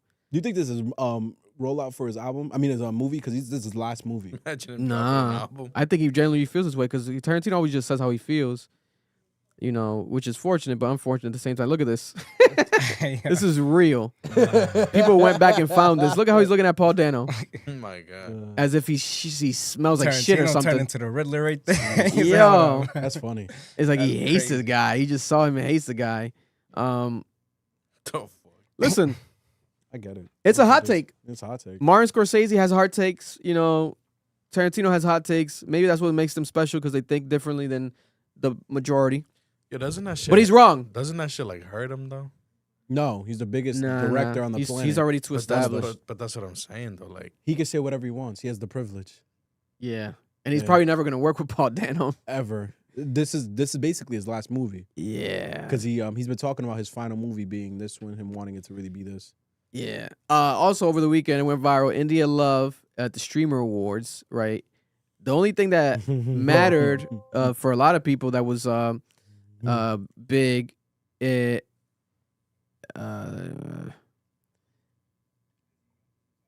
was big was, in my opinion, there was other things that happened, right? People won awards. They made fun of Kai Cenat. But the thing that caught most attention was India Love doing her Kanye moment where she took the stage and she said that, you know, she felt like Rakai and DDG were deserving of it instead of a FaZe Adapt, right, from the FaZe Clan. Mm-hmm. The FaZe Clan shit on her, went off on her, right? I was joking like, damn, I feel like Twitch might take her account. You never know. She got an award after that, too. it's The most ran through streamer. That's fake though. I know. Nah, That's That's fake. Bro. Yo, when I see that on Twitter, bro, I Yeah. started dying, bro. Yeah. Niggas are hilarious. She's now issued an apology, right? She says, I want to make a true apology meaning giving no excuses and explanation for my behavior last night. She says, I did not conduct myself in a way that represents me well, my team, or my community, or the people that look to me and look up to me the way, shape, or form. My behavior was completely unnecessary and distasteful, for sure. Another moment, another mistake, another made off being under the influence, and obviously not an excuse. So she's saying that she was under the influence. Fans were jokingly like, "Oh, she had to be on drugs because her jaw. They feel like her jaw Yeah. moves like someone that takes pills." But she says it's alcohol, that she was drunk, and she was a little bit lit. You could tell. Nah, in the video, she was like explaining, like, oh, I need to chill out on the alcohol. And people were like, bro, that's how your jaw moves when you're on cocaine. Yeah, and it's like, I think that she's not actually. She's right. She's not wrong. I think that Rakai, especially a campaigning, made the biggest campaign for it, right? But at the same time, it is what it is. There's gonna be more awards, Rakai's not going anywhere. He's gonna win another award, right? But I think she was clout chasing in a sense because she knew that was gonna go viral. Yeah. And it worked. And she could just apologize. And then, even though they're probably not gonna forgive her right now, FaZe and them, but they will eventually. They will eventually. I don't think they're gonna hold this against her forever. I doubt it. I do believe that there was an agenda to not acknowledge DDG though. I'm not gonna lie to you. And I think it's By the because- awards, but he wasn't even there.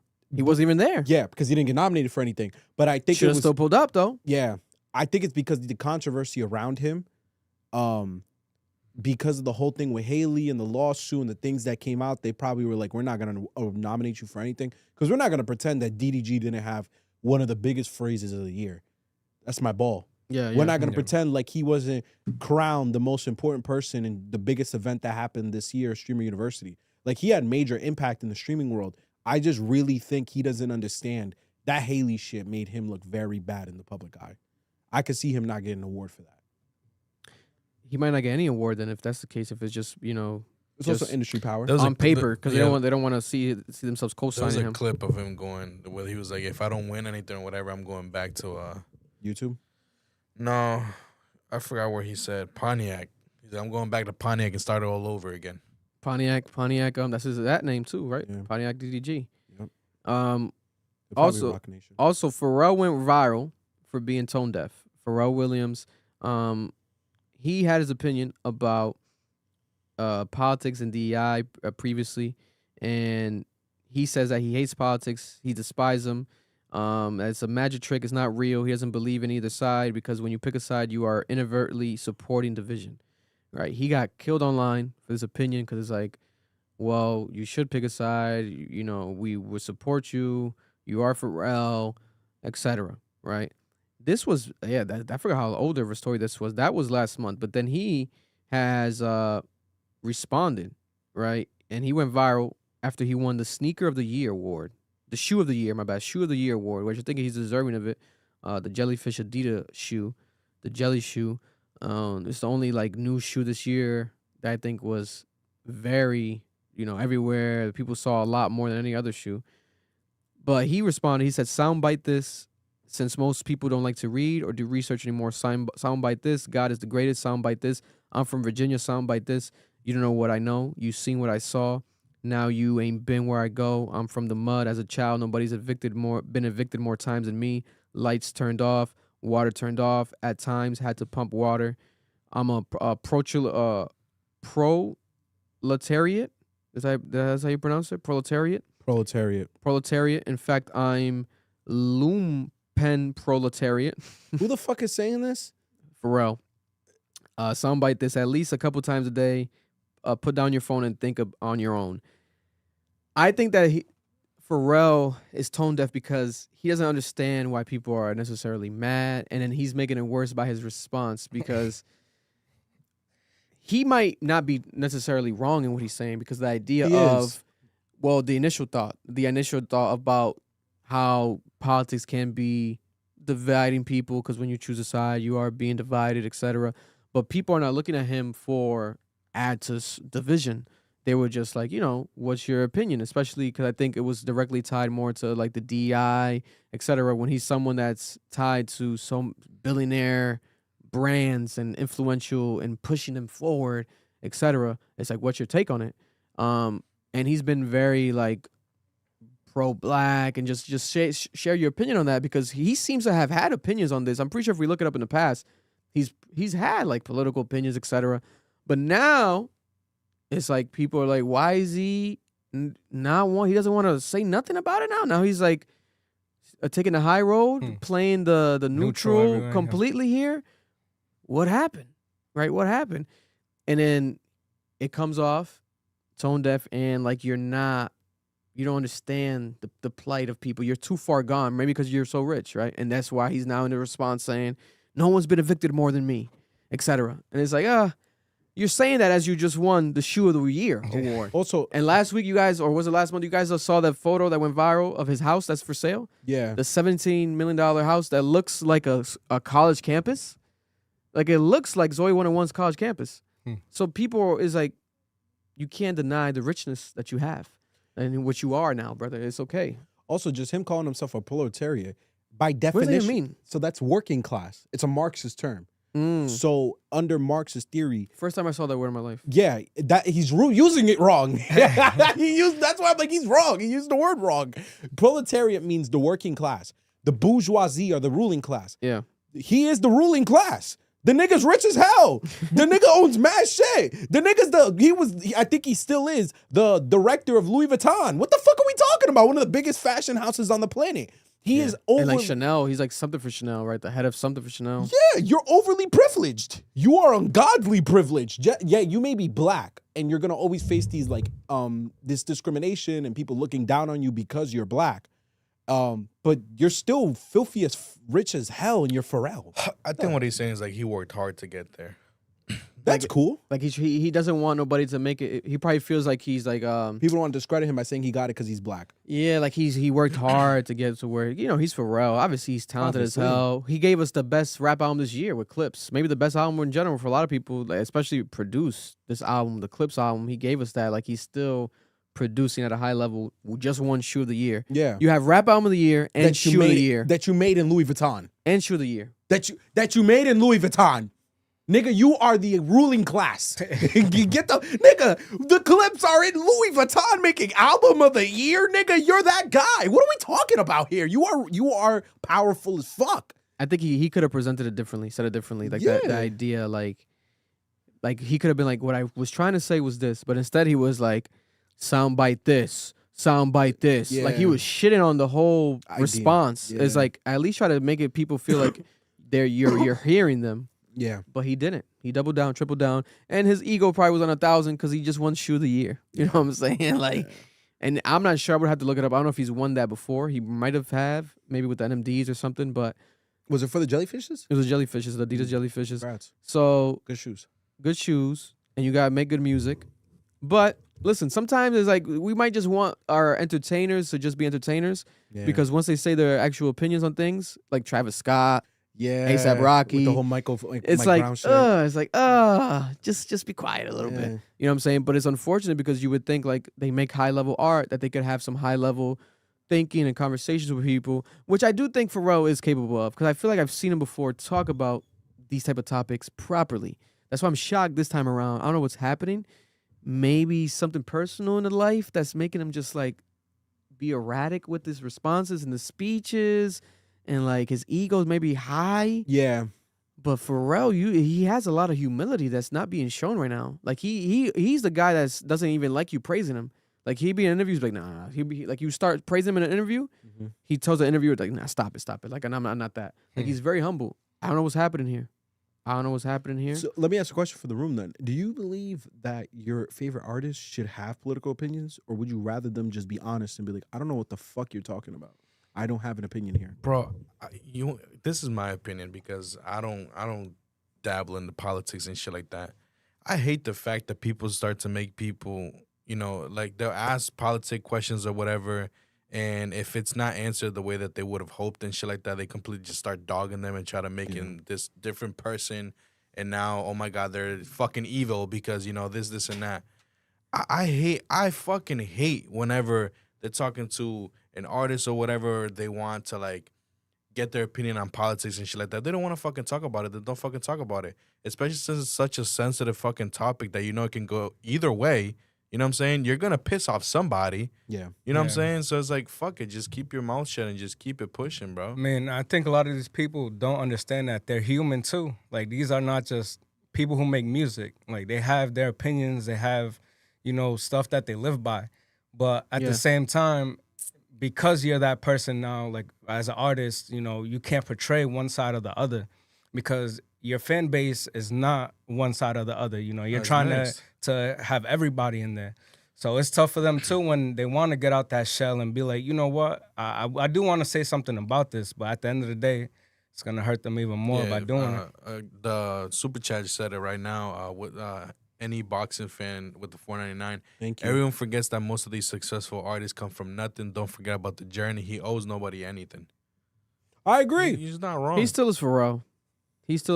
And I think that he just needs to, hear people out more and just speak. I think this is not like he's done. The internet's trying to make it seem like he's done. Are you serious? He is far. He's far from done. No. He literally won the shoe of the year. It's Pharrell Williams. I think that.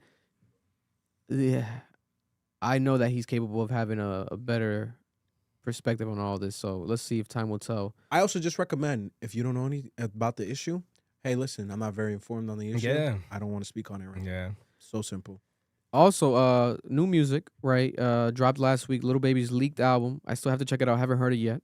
Been hearing mixed reviews about it. I heard it's like pretty bad, but there's like some good stuff on there. I don't know what that means. I don't know what that means. You heard it? How's it, Earl? You know, I mean, I still think about the old baby. So when I hear this new stuff, it's like it's just not. But you heard the new? It's not hit for me. You heard the Yeah, project? I heard it. What do you think, Erlen? Tell the truth. But out of 10 from that first listen, Yeah, what's your rating? probably like a 5. Jesus. God Like, bless. bro, it wasn't that crazy. No bullshit. I would never fuck a 5, so I'm never gonna listen to that. The Unless you game. go for a couple shots. The game. You guys sound horrible. The game dropped a new mixtape as well. I think with DJ Drama. I haven't heard it yet. There's a song on there that I did want to check out. It's called "The Assassination of Candace Owens," right? And she was talking about it. And she kind of shitted on Eminem during the process online after she was like citing the song and celebrating the song. Did you hear the Games project or no? I haven't heard the games now. Yeah, I haven't heard it yet. I'm gonna check it out Haven't heard it though. either. I like the game a lot. The game is really Same. talented I like at what the he game. does. I need to go. Yeah, the game is The really fact that he's talented. been able to rap the same freestyle on every single thing and get away with it says plenty. Yeah, and Red Rose, White he- Seal. he might be independent this time around because I feel like there's not as much chatter with his album or mixtape, I guess. So I didn't know he dropped, to be honest. yeah, Little Uzi dropped another song. No, Is it I'm good? not regular. It's pretty good. It's It's pretty good. Yes, it's pretty good. I like that new song. It dropped like 2 weeks ago. It dropped a day right after we walked out of here, literally at midnight. Minutes after we got out of here last week, it came out regular. Love that. He's out here. He's out here. Shout out to Uzi. New album dropping this Friday, 21 Savage. It's called officially "What Happened to the Streets" We have to talk about your guy. with a question mark. Nah, but Vic, we gotta talk about your guy. Who? Someone dropped? Elliot Wilson in that tweet he put up, About what? I didn't see it. 21 Savage. So he was like praising the album. He was like, "Oh, 21, you really got one. It's about to go crazy." But Oh, it's not the like previous a song. tweet? Yeah, it's not a song. It's just a photo of 21. So it kind of looks like he's praising the way 21 looks. It looks mad fucking crazy. And niggas on the internet were like, "What is this?" Because he said that he heard it before. Yeah, but in the tweet, he didn't really allude to the idea that he heard it. It's more like 21 got one with this. Ooh, you guys aren't ready. Oh, he said the 21 Savage, wow, this run might get legendary. This next run might get legendary. Streets, stay ready. Yeah, so Elliot definitely heard this album early. And but the photo. It's a photo of 21. Just 21. It just looks mad weird, bro. It's like, what the fuck? Why'd you post that? But he definitely, if Elliot heard it early and it's good, That it's might got to be be fire. good. It's 14 tracks. It's called What Happened to the Streets. The cover art is designed by Slon, the artist, Nigerian artist out of London, out of the British artist. He's really good right now. He's on fire. And 21 Savage, working with him. The cover is dope. I just want to hear the music. There's no single. We got to wait till Friday for 14 new songs. This teaser was kind of like a mix of like military video, etc., war a bit. He's not in it. But what happened to the streets? I like the name. Is it going to be him talking about Young Thug? Is it him going to be talking about Atlanta and what's happening in Atlanta? That'll be hard. Ratlanta. Is he going to talk about Gunna? Like, what are we going to get, right? Yeah. So far, we have Travis Scott reposting it, so we might get Travis Scott on it. I don't see why not. They always work together. I think that's going to happen. Last time we had a 21 Savage album was the American Dream album a year ago. I think we're in for a good album. I think we're going to end the year with a really good rap album. It's going to be 21 Savage's album because he only gets better. It seems like his ability only gets better. It's the beat selection I didn't love too much on American Dream, but if we get more Metro vibes with improved rapping ability, this album's going to be crazy. And direction. That last album, we all thought it was going to be like a movie. This great story. Yeah, it was a trailer. Yeah, nigga has Childish Gambino making us think this is about to be the story of his life in America, coming here, you know, dealing with all the rumors around him being British. It was none of that shit. It wasn't that. At all. That. And he should have made it an actual mini film. Is that the one he had Morgan Freeman on it? Like narrating it too? Was it? No, I think it might have been the previous or the one one. before. Might have been, yeah. Might have been the one before, but what happened to the streets? I think it's gonna be crazy. You label it that way, it's like you're gonna get into some crazy talk, like it has to be, right? What are predictions? Are we gonna get Future on it? Are we gonna get Metro on it? I hope we get Metro at least. Yeah. Are we gonna get? But I mean, he's Young very Thug on it. He's very close with Drake, though. Are we gonna get Drake? Is Drake gonna make a feature comeback? I don't think Drake's on it. But I'm saying, You think Drake's on it? I don't think so. You think he'll work with Drake Future? is not on it. You Future, think he'll work yeah. with Future and Metro being close to Drake now? Yeah. I think Drake could be on it because he has to have a bunch of unreleased Drake shit because they did the Her Loss, they did the whole tour. I think they had to. Drake could be on it easily. And he's been on live saying he's trying to break up. He's trying to end the beef. He's trying to, he's trying to put them together. But I still, He seems that's neutral. tough. He seems neutral. Super neutral. Yeah, so I'm excited for this. 21? 21. This guy, he's really good, and he only gets better. So Friday, that reaction, major reaction, finally a big reaction coming because there hasn't been a big reaction in a while. Let me know. I'm in there. Yeah, 21 Savage. I'm in there. Just We let me got to know. do that one. I'm gonna do that with the guys this weekend. Working from home. Bring Yes, the sir. gun. And we're gonna get into local news and political news to end the pod. But before we get into that, let's have the sponsor walk in real quick. I'm gonna let him sit here. Grab him real quick. Yeah, have him sit here. We have American Auto Body and Collision from Cranston, Rhode Island, coming through the Yo, podcast. tráeme una agua, por favor. Shout out to Romeo, my guy. 401-228-7300. That's right. 1006 Cranston Street in Cranston, Rhode Island. 02920. American Auto Body and Collision. Sponsor the podcast for the month. Make sure to check them out. They're stopping in right now. Talk about their story, business story. Set them up real quick. Noel. Appreciate you, brother. Right there, brother. Yes, sir. How you doing, brother? How's it going? Brought you some Big Tony's. Oh, you got some? Oh, snap. Blessed us, man. This man wears many hats. How's it How you going? guys doing, man? It's my wife. Oh, nice to meet you. How's it going? Victor, nice to meet you. We are here. Let me set you up. Make sure you sound good. How's he looking, Maury? Sounding good? Good. Focus the camera. It focuses itself right now. Oh, all right. We're good. We live right now? We are live. sir. We are live right here. Shout out to the sponsor, American Auto Body and Collision in Rhode Island. Tell the people who you are real quick for those who don't know. What's up, everybody? How you guys doing? Yes, sir. So my name is Romeo. As you all, like you said, I'm here to introduce myself. Get a bit closer. Don't get shy. Get up on it. That way it sounds better. All right. My name is Romeo. I'm here to represent my business. Yes, sir. Multiple businesses that I have, but I believe today we're here to talk about American Auto Body in Cranston, Providence, and throughout the whole state of Rhode Island. We're serving. My name is Romeo. Yes. How long has American Auto Body been there? We did the ad. People loved it. A lot of comments. They were like, I've been going to them for a while. How long have they been there as a company? So we opened American Auto Body in Cranston in 2016. Wow. So next year will be 10 years, almost 10 years, American Auto Body being around. And what made you actually get into the auto body industry? A lot of people get scared of it, the idea of, that as a business, it could get crazy. You have a lot of headaches, right? And you might have had a lot of, but why do it and do it in Rhode Island? Now you're doing it successfully 10 years. So Victor, as you know, you came out and saw me out there, and I'm an entrepreneur, man. I like to get my hands into many things right now. Yes. And we have automotive facilities, auto repair. Yes. And we saw that there's a demand for auto body in Rhode Island. Yeah. And the reason why we got into it, we're four brothers. And you came through, you saw what was going on. And we like to perfect a lot of things, aspects that we go through on a daily basis. So if I'm eating at a restaurant and I want good food, I'm the type of person that wants to go out there and make it happen. Yeah. Make some good food. Yeah. So in regards to the automotive and the auto body facility, we opened up in 2016. We saw that there was a lack of, there's a lot of good places out there in Rhode Island, a lot. Yeah. But there was lack of, how do you say in better words, someone to really grab the situation and handle it from A to Z. Yeah. Because I don't know if I'm an overly hyper person, but I like to walk into somewhere and get things done. Yeah. Right away. Someone catch me at the door. Take my problem, solve my situation for me. Yeah. Don't send me to someone and then send me back to somebody else and tell me we got to wait.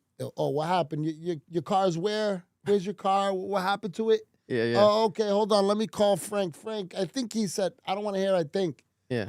Let's get it done. Where's your car? What happened to you? You got the police report. Let's bang it out. Yeah. You know? Yeah. That's how I am. I'm an active person in regards to getting things done precisely and perfectly. And how break down to the people like how many services and the type of services you guys offer there. Everything you guys do there. So we kind of offer we offer everything from A to Z. So as soon as you walk in through the door, if you got into an accident, nobody wants to wake up in the morning hearing my car is broken down or they got in an accident. Yeah.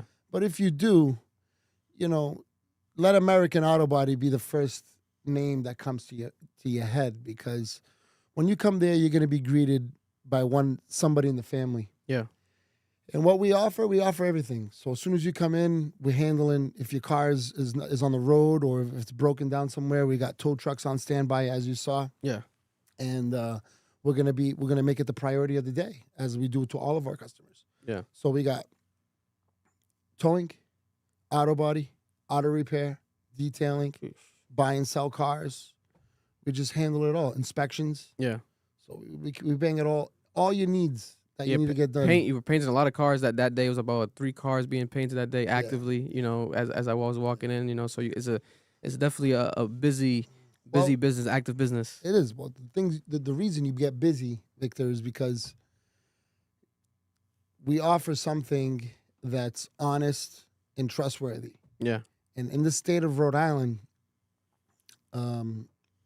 it's a small state, as you know, and word gets around quickly, gets around fast, and that's what we're looking for. We're looking for someone to know us, to trust us, to believe in us. When you come to us, we'll make sure we get it done. Well, no matter what it is, we're gonna make it happen for you. That works out in your terms. That works out in your benefit. And like you said, Rhode Island, small state in the country, and you have an auto body company here. What is the best part about having a company like this dealing with cars in Rhode Island? The best part, I believe, is it serves people like us, word of mouth. Because if you're in big cities like New York, Boston, Chicago, Florida, you got hundreds and hundreds and hundreds and thousands of people that, you know, there's a lot of people to go to. But in Rhode Island, when you do something right, it travels. Travels very good. Travels very hard. Yeah. People know me all throughout the city if it's from my restaurant, from my lounges, through my properties, or through my auto body or automotive facility. People know me. Why? Because we do it the right way. Yeah. And then talk about your history in business, right? Like you said, you wear many hats. You have a lot of businesses. What was your first major business that you got into in general? Well, the restaurant industry. My parents got into the restaurant industry at an early age. They had us in there working. This is in Boston, Massachusetts. Wow. But we kind of elevated the business, and we took over learning, seeing what your parents do, and learning to. So you basically were born into this then? This business idea? Well, born into the hard-working aspect of it. Yeah, like you saw it. You saw it from a child. Like it was something like okay. You see your parents struggling. You see your parents trying to make that American dream, trying to come to this country, make something of themselves. Because you could have done an office job, you could have done et cetera. Did you try that path at all? Like, did you go to college, et cetera? Well, it wasn't for me. You know, it wasn't for me. School and that office, and respect to everybody out in that corporate world. But I'm a go-getter, man. I love to go out there, and I love to get things done. Not only that, I love to do things the right way. Yeah, I'm like, I get involved in things maybe sometimes I shouldn't be getting myself involved in. Like, my wife's over here looking at me. She could have a lot to say about that. But, but I like to get things done the right way. Yeah. So if you came out and saw me, what was I doing that day, Victor? I was cooking. Everything. I was at the auto body facility. Everything. I was making pizzas, had a wrench in my hand. I'm like, what's going on here? But you wear many hats, man. You wear many hats. And it's like, I really, I respect what you've been doing. What I've noticed, like this guy, he's behind the auto body company, but then he's behind, Big Tony's. He's behind multiple gas stations, right? A laundromat. So and it's like so many things happening. Like how do you balance it? How do you try to balance it? Well, the main aspect of it is you got to be able to control stress. Once you're able to control stress, you got to go through it. Go through the stress first. You got to go through it hard. Yeah. And you got to get attacked from all angles. Once you overcome that hurdle, everything else is going to be you know, like you can say a smooth sea never made a skilled sailor. You know what I mean? Yeah. So you got to go through the hurdle of stress. Once you know how to control stress, you just take it one day at a time. Yeah. And you got to see things from afar. Yeah. See things like, oh, you know, that looks like it's a little wobbly over there. Yeah. That guy doesn't look like he's gonna hang on. So you got to be able to catch, you know. 100%. You got to be able to catch that. No, a lot of people would try to do one business and get frustrated in the moment and just give it up. I know a lot. I feel like that's the majority of the people. That's the majority of the story where they go through the trial and error of like they want to try things out and then it fucks up and they're like, oh, I quit. I'm done. I'm never doing this. They give up Philly. But instead of doing that, you know, you go through it and you're like, oh, you work out the kinks and the changes. Well, what could be changed? How can I make it better? And then how can I copy this and do it again in a different industry? What makes you want to do multiple industries? Because you're in the car industry, right? The gasoline, petroleum industry, and then also the food industry. Why not just stay in one? Things get boring. Things get boring. I ask myself that question every 2 years, every time I open up a new business. Yeah. Things get boring. You take it, you master it. Yeah. Once you open your first business, you're going to go through all hell. It's either make you or break you. Yeah. But no one's ever made it without failing and learning. If you never failed or learned and you know, got beat up or knocked down, most likely you're not sitting up there high. Yeah. You got to get beat up, knocked down to know how to maneuver. Yeah. And how to get things done correctly. Yeah. And for context also, break it down to the people, Romeo, like your history in Rhode Island. What was your first Rhode Island business? The Big Tony's. My first Rhode Island business was American Petroleum. Okay. Our first gas station. Really? Is it the one on Cranston Street? Yeah, The one on Cranston Street, yeah. Is it the one with the auto racing, body with shop? the racing gas? The one at the racing fuel, Cam 2 racing fuel. Is it right now? Does it have like a Subway next to it? Yeah, right there. Do you have a brother that works there? Of course. Yo, every time I go in there to do the inspection, he's like, my friend, listen, I'll fix this for you right now. Like, yo, every time. You see, He that's always what we were trying to just get saying. deals with me, bro. He's always like, yo, I'll fix your headlight right now. You see, I hope Vinny's listening right now. Yeah. Yo, hustler, bro, for real, because I come in for the $65 inspection. I'm like, yo, I just need my car inspected. Yeah.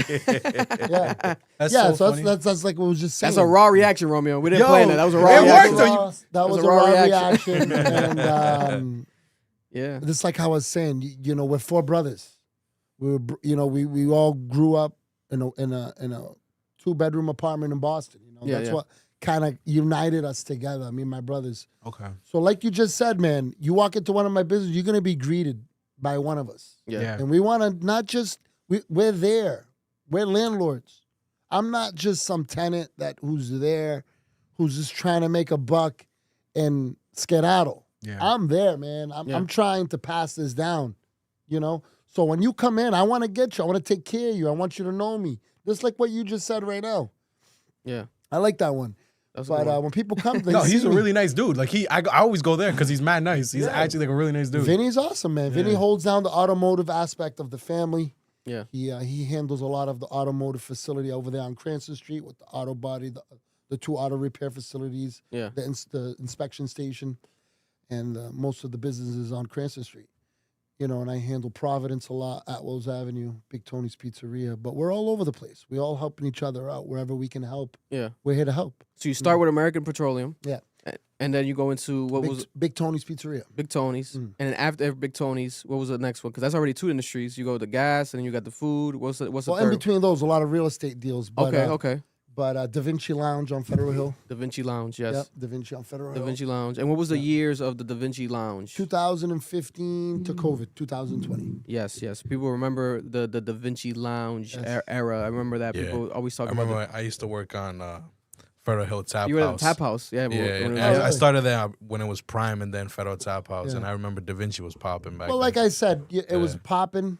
But, you know, like I said, if you don't go through bumps in life. For sure. And if you don't go through hurdles, you don't learn. Mhm. And I'm here to learn. I'm here to keep going. I'm here to learn from my mistakes. I'm here to make things better, make a better future. Yeah. And I had a blast at Da Vinci on those days, man. It was popping. It was popping. And I was lucky because I never had violence. Yeah, that is true. I never had saw anything, violence. And a lot of violence was going on. Yes. On Atwells Ave and Providence. A lot of places, you know, that are bumping. Like I don't want to name anybody that's not affiliated, but I want to name some places that are bumping, and I love them. On Broad Street and stuff, awesome places, but violence. Yeah. There's violence everywhere, bro. The thing about me on that aspect, like I said, you go in there, I dominate on how I want to run a structural business, tactical, in a way that everyone's having fun. I'm not being too greedy, or my staff is not being too greedy to chase the money, but I want to ensure everyone's safety. And everyone was like, yo, we came out, we had a good time, and everyone's happy. Everyone feels like a family in here. Yeah. That's how it was. That was what the vibes were at Da Vinci. Yeah, yeah. People would come and flash money at the door and be like, yo, I want to come in. I'm like, buddy, you look like you're going to do something in there. Like, I'm all set with your money. Like, go somewhere else. That's how I would handle it. But that was only because as an owner and as a person with a sharp eye, I'd be at the door. Or my brother Joey would be at the door. That's how you catch these things. Yeah. And what are some of what's some of the most successful nights that you remember at Da Vinci? I had a lot of successful nights. Was it like a key one or like a crazy weekend where you guys made a certain amount and it was just so amazing that you were like, wow. Super Bowl weekend, Malcolm Butler came out. Wow. Yeah. Wow. Malcolm Butler. We had a lot of NBA players come out from Boston. Shout out to my people in Boston. You guys know who you are. Wow. From the city of Boston, they would send them out. Yeah. I had a lot of celebrities used to come in. Wow. You guys remember Hillary? This is just a random person, but it was so odd to me that she came out. You remember Hillary from The Fresh Prince of Bel-Air? Oh, yeah, Hillary Banks. Hillary Banks. Yes. She interviewed her at Comic-Con. She came to Da Vinci one night, and I'm looking at her. I'm like, hold on, is that Hillary? And she was like, yeah. I was like, oh, what are you doing there? She's like, oh, I'm just visiting Rhode Island. We had a lot of people come out. A lot of Gigi from the Real Housewives of Los Angeles or Beverly Hills. I think it might be Beverly Hills. Yeah, the Beverly Hills one. Beverly Hills one. Yeah. Yeah, a lot of people came out. A lot of celebrities throughout the years. Big Papi Ortiz. Yes. Yes. Yeah, I had a lot of celebrities come to Da Vinci. Yeah. Just to name a few. Yeah, that was this guy. But I had a lot of successful nights, yeah. What would you say is the best business that you've gotten yourself into for those entrepreneurs out there? You are in the gas business. You were previously in the nightclub business. You are in the pizza business, restaurant business. You're also in the car auto body business, laundromat business. What's the most lucrative one you would say that you could just suggest to people? Lucrative or best? Best. Let's just say best. Something. Let's take the fancy way. Let's take the fancy word out. It depends how your status in life is. If you're a young guy who's hungry, who's out there, you go out there, you dabble in the nightlife. But if you're like me, you're married, you got your wife, you want to be home, you want, restaurant industry, your laundromat. You can be home at a reasonable time and not drinking alcohol and especially nightclubs. You gotta be up all night. Owning in a lounge is you sleep late every night. Yeah, sleep late or not sleep at all.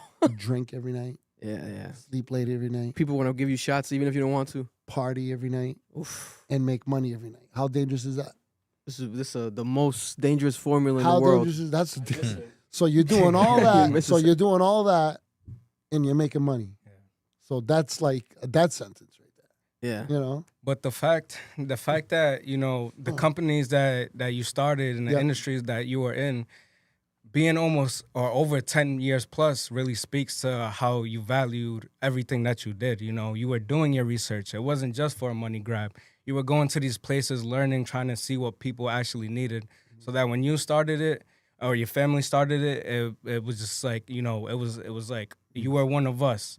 We understood what the people needed, and now we're bringing it to them. And that speaks a lot of volume that you're able to hold off all these years because you really are into everything you're doing. You do your research on all the stuff. Yeah, it's been 20 plus years. 20 plus years. Congrats. It's all about learning. Yeah. All about learning, and being able to know how you're gonna build. What's your foundation? You want to build something on sand, it'll go up, but eventually it's gonna go down. You want to build it on rock, you're gonna build up. A lot of people, I kept doing what I do until I found someone who works for me now who can do what I was doing better than me. Yeah. You keep doing it, you keep building, you want to expand as much as you can. And in 20 plus years of business, There's a lot of businesses that are lucrative. Every business has its secret. There's a lot of lucrative businesses, a lot. I don't know it. I don't know much about YouTube and podcasts, but I bet you it's lucrative, right? Could be lucrative. Like you got those YouTubers out there that are making. What's the name of that girl on OnlyFans who's making $40 million a year? Oh, so is it Sophie? Sophie The Rain. main girl? Sophie Rain. Like I look at my wife, I'm like, is this serious? Yeah. Crazy. She's like, I made more than LeBron James last year. I'm like, what? Yeah. They're making more than the actual And she's athletes. not even doing anything Yeah. explicit. Yeah, She's not really.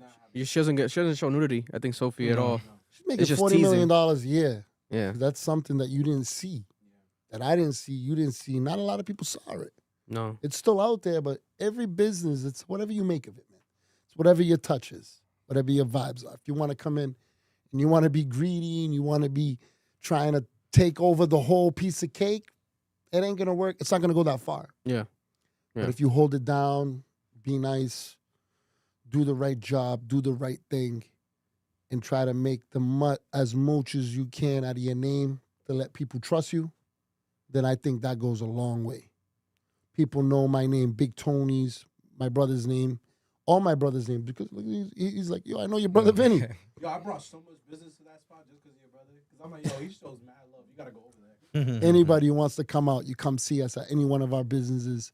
I'll be sure that one of the brothers will be there to help you out, do whatever it is to help you out. Today, our primary concern right now is to promote American Auto Body American and Auto Collision Body and in Collision. Cranston, Rhode Island. Highly recommend it. And what would you say, right, is the most frustrating part that you've had to face owning multiple businesses here in Rhode Island, the smallest state in the country? You as a business owner, what would you say is the most frustrating thing you've dealt with? The most frustrating thing I've dealt with would be and that goes back to the stress part, but now not much can hurt me because I catch the ball. Yeah. But as a beginner, I'd say staffing. Staffing. And just the government. Just pay. A lot of people give up because you got taxes. You guys go to other countries or other places in the world that they don't pay as much as American businesses pay. Yeah. And God bless America 1,000 times. But, man, why am I paying 3-4 different types of taxes on one little business? Yeah. Why am I paying a tangible tax? Why am I paying, these unnecessary things that don't go a long way for you? Yeah. And not just that. I'm with people paying taxes because, they need to pay taxes for a proper government to structure. But it's just unnecessary where you're not getting much back. And the amount feels like abuse sometimes. 25, 30%. Yeah. And does it change for you, like in different businesses, like in the food business and car? Is it different taxes in Rhode Island a lot? Sales taxes are sales taxes. You got to pay that. They say things in life you can't escape: death, rape, and taxes. Right? Yeah. And when you have an employee who works hard for you all week, and you give them a check for $1,500, or $1,200, or $1,000, and then you call it into payroll and it's like $1,200, $1,300. And then his check comes in the mail and it's like $800. Like, dude, what happened to you? $500, man. Yeah. And the dude's like, dude, I can't work no more. I don't want to work for you no more, man. I'm like, what am I going to do? You got to follow the rules. Yeah. But that's the hardest. You're talking about what the hardest aspect is. It's not giving up. Yeah. You got to do what's right. And you got to always stick to what's right. Yeah. And you got to keep doing positive thinking, positive vibes. Yeah. And have the ambition to keep going. And whatever the outcome may be, make the best out of it. It's better than being jobless, being homeless, being in jail. Yeah. You keep going, you keep pushing. Thank God. Every day's a good day, man. Yeah. Amen. People out there in the world, look what's going on in, the Middle East and different aspects of the world, right? No, How that's very lucky are true. we? How lucky are we? That's very true. It's very true. We got to give thanks to God every single day, man. And again, reminder, if you're out there in New England in general, or even if you're on the West Coast, you're in California, take a flight. Listen, if you need some car work, take a flight over here. Might as well. Come to American Auto Body. We're gonna handle it for you, all right? We're not gonna jerk you around. A lot of pleats. So it's like going to an auto body right now in Providence or in Rhode Island is like going to see a lawyer. That's how I think of it. Yeah. Because when you go see a lawyer, lawyers are uncertain, bro. They tell you it could be this, it could be that. You know, we're not sure. I gotta see. I'm like, listen, I'm gonna handle the best to my ability of what you need to get done. I'll tell you straightforward. People don't understand car parts. A lot of people don't understand insurance. Yeah. The lady got into an accident, God forbid. You know, she needs just to take it somewhere. Someone who's not going to tell her, well, you didn't tell me you didn't, you know? Yeah. Lady, you need a bumper. Yeah, straight up. You need, your brakes you need this. Yeah, cut This to the is chase. what we're going to tell the insurance company. Yeah. We're going to get you to the best, your best deal possible. Yeah. That's why you don't find us or find good auto bodies referred on insurance lists. Yeah. Because they break it down. Can you actually like speak to that? Because growing up, my dad's auto body. He paints cars. Yeah. And like growing up, I knew this. Like them places usually scam. And like auto shops in general usually scam. And, like, that's the big Most fear. people scam. Yeah, and it's like, can you speak to the idea of you being like a reliable place where you're not going to be dealing with that like norm of the shady auto shop that steals your parts or messes up your car, doesn't do the proper job? So when you guys go to a mall, I mean, I don't want to shit on anybody, like I said, but he's asked me to explain something. When you go to someone who's not a full-blown A to Z facility, who's just, you know, a regular Joe Schmo facility, or even the major big ones who have overcapacity in cars, a customer walks in and they need their whole front end replaced, and they just patch it up or fix it up or change the bumper, and you know, or they'll recode it and fix it up and then give it back to them and say we replaced the bumper, and they'll pocket the money and not replace the bumper. They'll just, it's fixable. I'm here to get more customers and do the right job quick. I'm not here to spend all day patching up a bumper, fixing it up, just to scam you and tell you I replaced it, but I patched it and painted over it. Yeah. So when you take that paint off, you're going to see that cracked bumper or that cracked fender has been patched and glued. Yeah. And fixed all together. Cheap paint. The paint, as soon as it comes out the paint booth room, looks brand new. Yeah. But 6 months down the road, starts peeling, it starts cracking, fading. And then they're going to be like, yo, man, because that guy wants a quick buck. Yeah. That guy, he's a tenant. He knows he's leaving in 4 years. You know? He's not here to build for the future. Yeah. When you come to us, I guarantee you, you ain't going to go wrong with us. You heard it there. American Auto Body. Shout out to Romeo. And this is not going to be his last time here. He's definitely going to come back, you know, because we'll preview it. But, you know, next month, Big Tony's, I guess he brought some today, which I didn't know. Right? Bring a pizza box. But let's show the pizza Bring box. a pizza box in there. You know what I'm saying? And then the fellas, you know, remember Erlen had some bites with Call me. Big Tony. You know, 401-490-0000, open to 4 a.m. Oh, Yeah. where's the camera? No, It's a gift right here. The Bada Bing special helped me You wanna down put it- in college. It's my beautiful wife right here. I'm not gonna lie, a lot of Look at that. Look at that. listen, a lot of drunken nights that has saved my life. You guys close late too. Jesus. Smells amazing. Jesus. The Big Tony's Jesus. Pizza, you know what I'm saying? Damn. Upcoming Bada Bing sponsor special. of the podcast coming soon. Commercial fire. dropping this week. I'm Jesus. working on the finishing touches. That Big Tony's commercial coming this week too, also dropping soon. And next month we'll dive deeper into this. You know, you might have to bring us some Big Tony shirts next month when you come through. You know, get us some Bring gear. Big Tony shirts, Big Tony subs, Some Big Tony Tony's drinks. gear. Still waiting for my Big Tony's promo you were putting Yeah, together. it's coming. It's coming this week. It's Man, coming this week. You've been telling me that for a while. I know. man. It's been. I've been backed up. I got one question I have to ask. Yes, Yeah. sir. I love your questions, by the way. Thank you, I appreciate it. The commercial. Yeah. Big Tony's Pizza. Who came up Open with to it? 4 a.m. Yeah, Hey, I've been hearing cousin that since I was a Vinny. kid. Where did that come Hey, from? cousin Vinny. Where'd it come from? Well, my name's Romeo. My brother name's Tony. My other brother name's Joey. And my other brother's named Vinny. Yeah. So we all could have put a commercial together. And we all came up with it. That's dope. You know?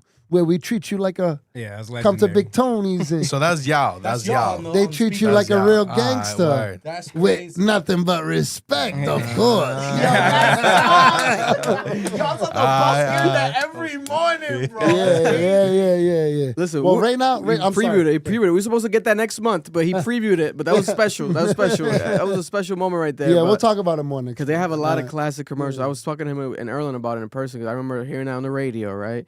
And Everywhere. the gangster raps, and then it's like, you know, these guys, they're It's to die marketing, for. marketing That ass. geniuses, marketing geniuses right here with what they've been doing. But we give them a round of applause for coming through today. The American Auto Body and Collision in Cranston, on Cranston Street in Rhode Island. Check them out. I've been telling you guys this, and people have been loving the commercial as well. Any last words, brother, to end the segment for you, brother, today? You can trust us. Put your faith in us. Come see us. You won't be disappointed. Any one of aspects of any of our businesses. Come to Big Tony's. You're going to get the best food. Come to our automotive facility. You're going to get the best repairs. You come to any one of my businesses as we go. We're going to talk more about them. Yes. I guarantee, I'll give you my word, you'll get nothing but the best. You'll be satisfied or your money back. There we have it right there. He came through. American Auto Body and Collision, that's right. Check them out, American Auto Body and Collision. Check them out in Cranston, Rhode Island. The phone number right here, 401-228-7300. That's right. The 02920 zip code, American Auto Body and Collision in Cranston, Rhode Island. Appreciate you. I'm going to walk them out, and then we're going to continue with some local topics. Taylor Swift's getting married in Rhode Island. Confirmed there's a new date, and we might have gotten an invite. I'm in there. I got Swift. Taylor Swift. You know what I'm saying? Jesus. You got to tell Taylor Swift to go to American Auto Body and Collision, Taylor Swift, if you need some car work in Rhode Island. You know what I'm saying? Taylor Swift, she got a lot of vintage cars. Get them fixed at American Auto Body and Collision. And some political topics by Noel as well to end the podcast. But we appreciate you guys. I'll be back momentarily. We are live. This is a live stream. We'll be back. Give me a couple We'll be seconds. back right after these messages. That's what's up. First time. Listen, we gotta talk about more business and stuff on this. You know what I'm saying, man? I feel like it's a good topic. A lot of people out there wanna have questions about how to get into the world of business. Right? Because the educational aspect, you know, you inspire them. They have so many. They're like, oh, we can teach the youth to, you know, these are an example. You know, eventually we can teach courses. You looking at me like you want to say something. Huh? Nice to meet you. Officially, he always talks about you. Yeah, nice to She's meet pregnant, you. like, yo, I... Yeah, I know. Congratulations. Yeah.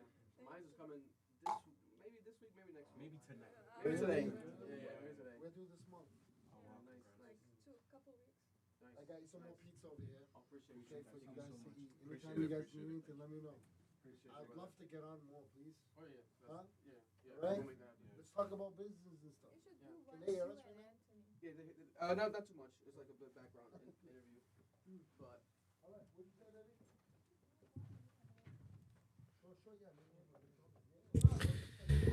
Yeah, man. Yo, Frank, thoughts on the new Toyota GT? I got you right now. I don't want to be that guy, though. Marloon with 2 O's, though.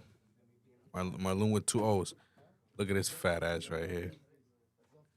Look at this. I'm going to be digging in that bitch, too. Yo, the new Toyota GT, listen. I'm extremely excited for it. Is production going to be to what we're seeing? I pray to God.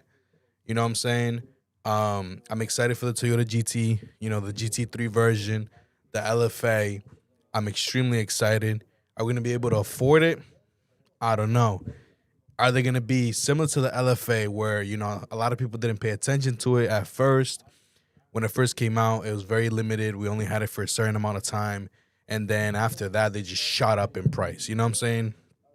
LFA had that crispy sounding exhaust with that engine, Yamaha, you know. I'm excited. I'm excited to see that shit in person. I'm going to be honest with you. Toyota's been cooking up lately. Toyota has been cooking up because this is going to sound like a little whack, but like just look at the GR RAV4. That shit kind of hot, bro. You know what I'm saying? That shit kind of hot. I'm excited. I'm excited to see the Toyota GT go into production, see it out in the streets. probably gonna be around like the LC 500 price tag. Definitely gonna have more traction than the LC 500, because even like again, LC 500, crazy ass car, expensive, used. You can get it for a lot cheaper. Very slept on, but it's insane. It's insane. DJ Axe said Drake going on 2026.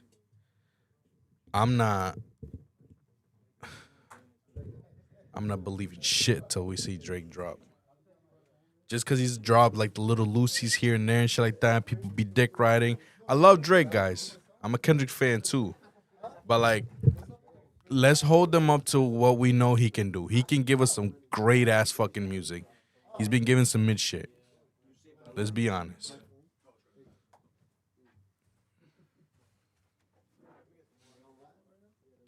Oh, yeah. The LFA should be called the LFE because it's electric. No. It's not going to be electric no more. It's not going to be electric no more. It's going to be the same V8 hybrid, I believe, if I'm not mistaken. It's not going to be electric no more. They had announced initially that it was going to be electric, but then they got serious backlash. And they're like, nah, the LFA, Lexus. And they're like, nah, we're going to switch it up. They got to stop with this electric bullshit. I work for, I'm not going to say who I work for because there's people out there that want to find out where I work. But I work for a car company that has electric cars, and they are in the fucking negatives right now with it. And it's a very reputable, sought-out, luxurious brand. And the car is doing shit. Let me get a napkin, Earl, please. They're changing the laws. So No, I know that they're changing the laws. In California, they're phasing Oh, no, out gasoline no. cars by 2032. No, yeah. So But they like, have to do it. we gotta be realistic, bro. We gotta be realistic. It's not. It's impossible by 2030. Not happening. Not happening. I need some pizza too, bro. What's that other one outside? Hold up. Nah, fuck that. I need some meat. Pause. This nigga Earl really inhaled like 3 of them. Yo. When I seen them boxes, my eyes lit up.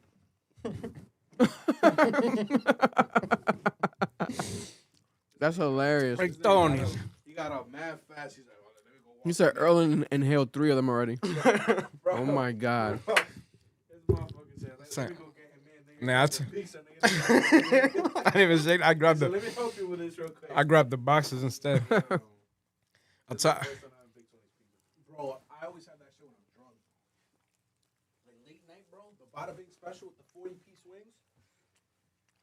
They upped it to 40. It's 40, yeah. Because I remember it being 20. Damn. It might be 20, and the price is 40. Mm-hmm. Because I remember it was the large pizza with the Pepsi and then the wings. Yeah. Yeah, a little bit of everything. That shit go crazy. Crazy, bro. Big Tony's. Oh, wait. What's going on with this?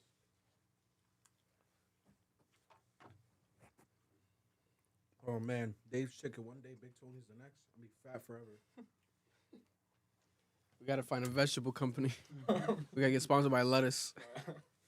Just lettuce. Lettuce, the brand you can trust. My God. We got Ducava next.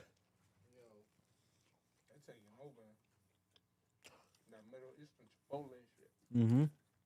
They're good. I love Cava. Shorty stays on one day. That shit ain't no expensive though. Shit's good. Nah, it is expensive. Yes, sir. Let me see. Yeah, local news is interesting this week. You got FIFA, Taylor Swift, Conjuring, an Amazon thief being caught finally. A woman that killed a Grammy-nominated artist from Rhode Island. The artist from Rhode Island, the woman's in Rhode Island. Accident in Rhode Island.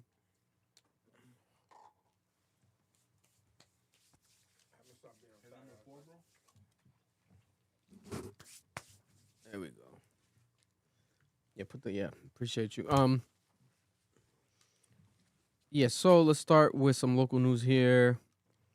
The Taylor Swift wedding, right? It's been officially confirmed that Taylor Swift's having her wedding here in Rhode Island. They have a date and everything. I don't know how people get this. They got the date and the location. They have a date as if this is like the Super Bowl or something. They have the date. June 13th, 2026, next year. And it's going to be at the Ritzy. It's going to actually be at the Ritzy Ocean House Hotel. It's not going to be at her house. It's a 5-minute walk from her house in Rhode Island, though. 5-minute walk from her mansion. Basically her house. Yeah, so... the way to that house is going to be shut down, nigga. Lucky number 13. Her birthday's on December 13th. And people are saying that this is a numerology situation. That she likes his number 13, lucky number 13. Paying homage to Travis Kelce as well with number 13. But there's a situation with the venue. They're saying that the wedding venue was supposedly taken before, and she took it from another couple. That's what the rumor was saying and speculating, that the resort, the hotel, was already booked on June 13th. But she offered them money, and they gave up that date. But the place here in Rhode Island, Ocean House, has been now denying this story to the Daily Mail, saying that the hotel does not permit to buy another client's actual reservation. So they're saying that it's capped, that this didn't happen. All right, this is what the Daily Mail is reporting. And aside from that, remember, guys, we reported previously that Taylor Swift, is spending $1.2 million on landscaping for flowers at her actual house. That's that's been said before, right? But the actual wedding is not even happening at the house. But they're probably gonna have the after party, the and reception and shit, photos, even like getting ready, the pre-wedding at the house, and then walk into the venue. It's strategic because I didn't even know there was a venue like this that close to the house. A 5-minute walk. A 5-minute walk. There's a lot of historical sites in Newport. That's amazing. That's amazing. But remember, there's the Taylor Swift tax in Rhode Island, they're calling it. The Taylor Swift tax passed by Rhode Island General Assembly and approved by Governor McKee this past legislative session. The law imposes a new statewide tax on non-owner occupied residential properties with assessed values of $1 million or more, they're calling it. The tax applies to owners of residential properties under the following criteria. The property must have an assessed value of $1 million or more as of December 31st and of the tax year. The property must not serve as the owner's primary residence, and the owner must not occupy the property for a majority of the days during the tax year. The tax rate is $2.50 for each $500 assessment value above $1 million. For example, a property assessed at $1.2 million will be hit with an additional annual tax of $1,000. Wow. While property assessed at $2 million would face $5,000 annual tax. It's not crazy and money. A $3 million property would be subject to $10,000 annually. The fact that they're doing it, though, it's kind of insane. It's because it's a common thing in other states. So, like, when you have a vacation home in another, when you have a vacation home in another state, what that does is you're taking away from people's ability to own that home and occupy that space. And a lot of times, this happens a lot in LA. I think LA has a law similar to this, where they will tax you because the energy is someone else could have lived there. But because you're filthy rich, you get to have that that house and not use it. Only use it when you decide to show up. Yeah, the Taylor Swift tax in Rhode Island it's a nickname for the Rhode Island's non-owner occupied property tax, right? Yeah. But I'll tell you this much. All the properties in Rhode Island are definitely going to go up, even if it's like by 50 cents. Because Taylor Swift's officially having the marriage here. You know how much money and everything's going to be generated? We're already having the FIFA, which we're going to get into now. You're having Taylor Swift getting married in Rhode Island. Jeff Bezos might on the same year where FIFA World Cup is happening. Mm-hmm. Insane. Everything's going up. And that girl got married here recently with the guy with CMC. what's that lady's name? The one that won I forgot her name, but I know who you're talking about. Miss America. It's like sisters. BB. Damn. Whoever won Miss America that year or Miss Universe. Oh, for real? Yeah, that's expected. New England bound World Cup. The World Cup coming to New England, coming to Rhode Island as well. Announced by FIFA. We have an official list right here of the teams that are going to be playing. These teams specifically, these teams are going to be playing in Foxborough at the Gillette Stadium. They're calling it the Boston Stadium, but it's Gillette Stadium, about 15 minutes from Rhode Island. Yeah, Rhode Island's closer to it than Boston. They should call it the Rhode Island Stadium, if we're being honest. But Haiti and Scotland are going to play Saturday, June 13th. Norway and the winner of the playoff game number 2 are going to play Tuesday, June 16th. France and Norway on Friday, June 19th. England and Ghana on Tuesday, June 23rd.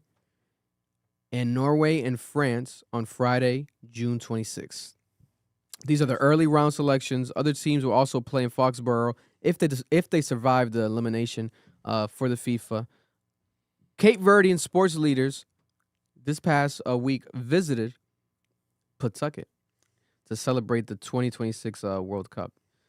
Cape Verde is not scheduled to play in Foxborough, but the city of Pawtucket hosted the leaders that were visiting the U.S. For the World Cup drawing, because there's a lot of Cape Verdeans, in Pawtucket. They love, we love our Cape Verdeans. Shout out to Cabo Verde. Cabo Verde. Cabo Verde. Cape Verde. This is crazy, right? And it's just getting started because look at some of these projections that we have here. They're using some of the schools in Rhode Island too, right? Like Bryant University is gonna be used as one of the I have it here. They practice. I have it here. Specifically, it gets even more closer to Rhode Island because Brown University has officially been selected as the 2026 FIFA World Cup base camp. That's insane. So they're actually really coming to Rhode Island, not just New England. They're actually coming. FIFA's coming to Rhode Island. This is the only known training site in all of New England so far for FIFA, the World Cup base camp. So there's going to be teams from all across the world. That is crazy. Smithfield is closer to Gillette Stadium than Boston is. That's why they got to call this shit the Rhode Island Stadium. They're calling this the Boston Stadium. They got to call this the fucking Rhode Island Stadium. Because basically, they're our neighbors. They're down the street from us. Rentham Outlets is going to explode like we've never seen before. Oh, no, yes. It's going to explode. The casino's about to go crazy. Casinos is going to explode. The Bally's Casino is going to explode. Everything within that vicinity in that area is going to explode. This is something that's going to be huge for the economy. Nigga, Fat Hill about to go crazy. I'm going to tell you this. I have some of the... Let's go more. Who's the person who owns Gillette Stadium? Robert Kraft. Does he? Yeah. Robert Kraft. Team. Listen, I know you're gonna make a lot of money during that time because you own all the parking lots on that strip as well. He owns the whole area. Yeah, he owns the whole area. He rebuilt that whole place. It won't hurt you to slide us a couple tickets, bro. Let's be honest, because I already got snuffed out of the early pickings for the FIFA thing, and now that the games have been announced and stuff like that, and France versus Norway, which is gonna be Mbappe versus Holland, nasty. Them prices I got already definitely through the fucking roof. I don't got that type of money, my brother. So I think you could at least let us in and, be media or whatever, because why not? Let's be honest. I won't lie to you, though. That's all I wanted to say. This is going to be crazy. I'll get on my knees and beg, by the way. Yeah. We're going to see an influx of people like we've never seen before. If not, I'm sneaking in. They're saying that the World Cup, the FIFA World Cup, is expected to bring more than 1 million fans to New England. Yeah, we're fucked over there. The event is expected to generate more than $1 billion for New England. Oh, my God. Imagine owning an Airbnb right now. Oh, no. Next year, Airbnb owners. I might rent out my basement. Wow. Stay at my sister's. You should. The company Airbnb says that Deloitte analysis shows a short-term rental housing during the World Cup could generate $189 million in economic activity across Rhode Island, and Boston. That's crazy. You see why companies governments be begging for this shit, bro. Like they pay money to be hosting the FIFA World Cup. Airbnb hosts in the greater Boston area and Rhode Island are projected to welcome more than 17,000 guests during the event. Hey, and we're getting the weak group. Yeah, it's not by the the way. same one. I want y'all guys to understand that this is one of the weaker groups. Which one is it? The one that we got? It's I know it's not like Argentina and Portugal. No. That's what I'm saying. France, Norway. We got the bullshit European ones. They're not bad teams, but the only out of the group and the only ones you would want to see is France versus Norway. Yeah, because it's Mbappe versus Holland. Yeah, you know what I'm saying? Two big names, and they're playing in Gillette. Yeah. Oh shit! Mbappe's coming to Gillette. Which game would that be? France versus Norway. France versus Norway. Oh my god! And tickets are already available for that? No. Oh yeah, right here. Seen some for like 2,000 already, bro. So, So you said that would be the most popular game, Marlon? France versus so the most popular game so far for us here in Foxborough. for us in New England would be Norway versus France World Cup, and you can buy tickets right now, resale prices. I'm looking at some right here. For example, FAR and Category 3 seating all the way in the back. And nosebleeds. Nosebleeds after, let me see, checkout. Let me see, after fees and checkout, we have $895. $895 for one ticket. That's not too bad. That's not bad. I've seen worse. Nosebleeds. And then in the back. Bring out your binoculars. Once in a lifetime opportunity. You're watching Mbappe. And in the close seats, the closest seats available so far. The closest seats so far go for right here. Resale prices $2,100, $2,100. Jesus Christ. Close seats at the Gillette Stadium for this Mbappe match. Mar, how much you pay to watch Messi? How much would I was willing to shit, you go watch him now for like $50. I was willing I was willing I was willing to get a new credit card. Damn. I was willing to drop like a good seat. If he was coming over here, I was willing to drop like $2,000. Jesus Christ. I understand. Is one, my GOAT. I know. 2, Argentina. I know. 3, last World Cup. I know. Yeah. And this only happens one time every 4 years. Every 4 years, bro. So, and for it to be in America. It's my GOAT, bro. It's my GOAT. Especially now with 2 kids, I never in my life would pay $2,000 to fucking see nobody in my life. Hell no. That's my GOAT, bro. I'll see that shit online. This is the grouping that we have. We have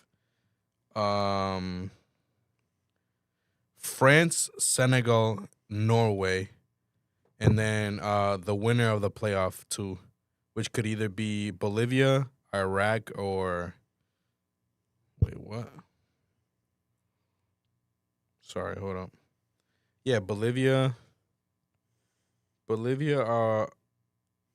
Iraq, or Iraq placed? SUR. Who's SUR? I'm forgetting who that is. That's Serbia.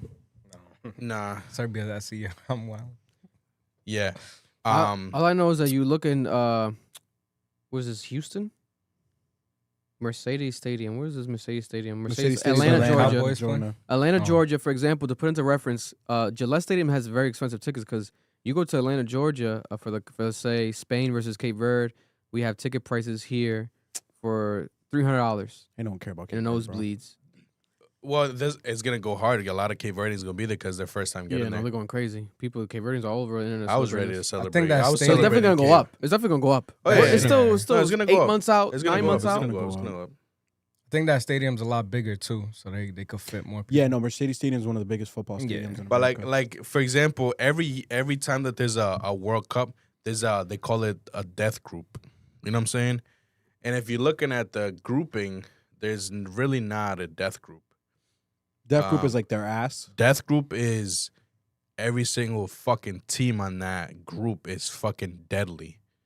Like I'm talking about, they would have put Argentina, Brazil, Spain, Portugal in one group. They'll be like, oh my fucking goodness. You know what I'm saying? Yeah. Each game is gonna be fucking insane. But not really. Everything's like you got like one good ass group or two, one good ass team or two in one group. Like for example, the group that Cape Verde is in. I'm sorry, my Cape Verdeans. Y'all made it to the World Cup, so y'all can celebrate that. But y'all ain't making it past fucking Spain or Uruguay. You know what I'm saying? No, yeah. Like it's Cabo Verde. People could get injured though. People could get injured. No, it don't work that way, bro. Ankles could be broken. It don't work that way, bro. It don't work that way, bro. Story. Yeah. It's like, for example, the other one, the group of Portugal. It's Portugal, Colombia, Uzbekistan, and then whoever wins the playoff one, which could be Jamaica. I forget the other two. But like out of those teams, Portugal and Colombia, the only two, you know, that will hold their own compared to like Uzbekistan ain't holding there. Come on. Yeah, they're gonna get You know what I'm saying? Like, you know what I do enjoy though?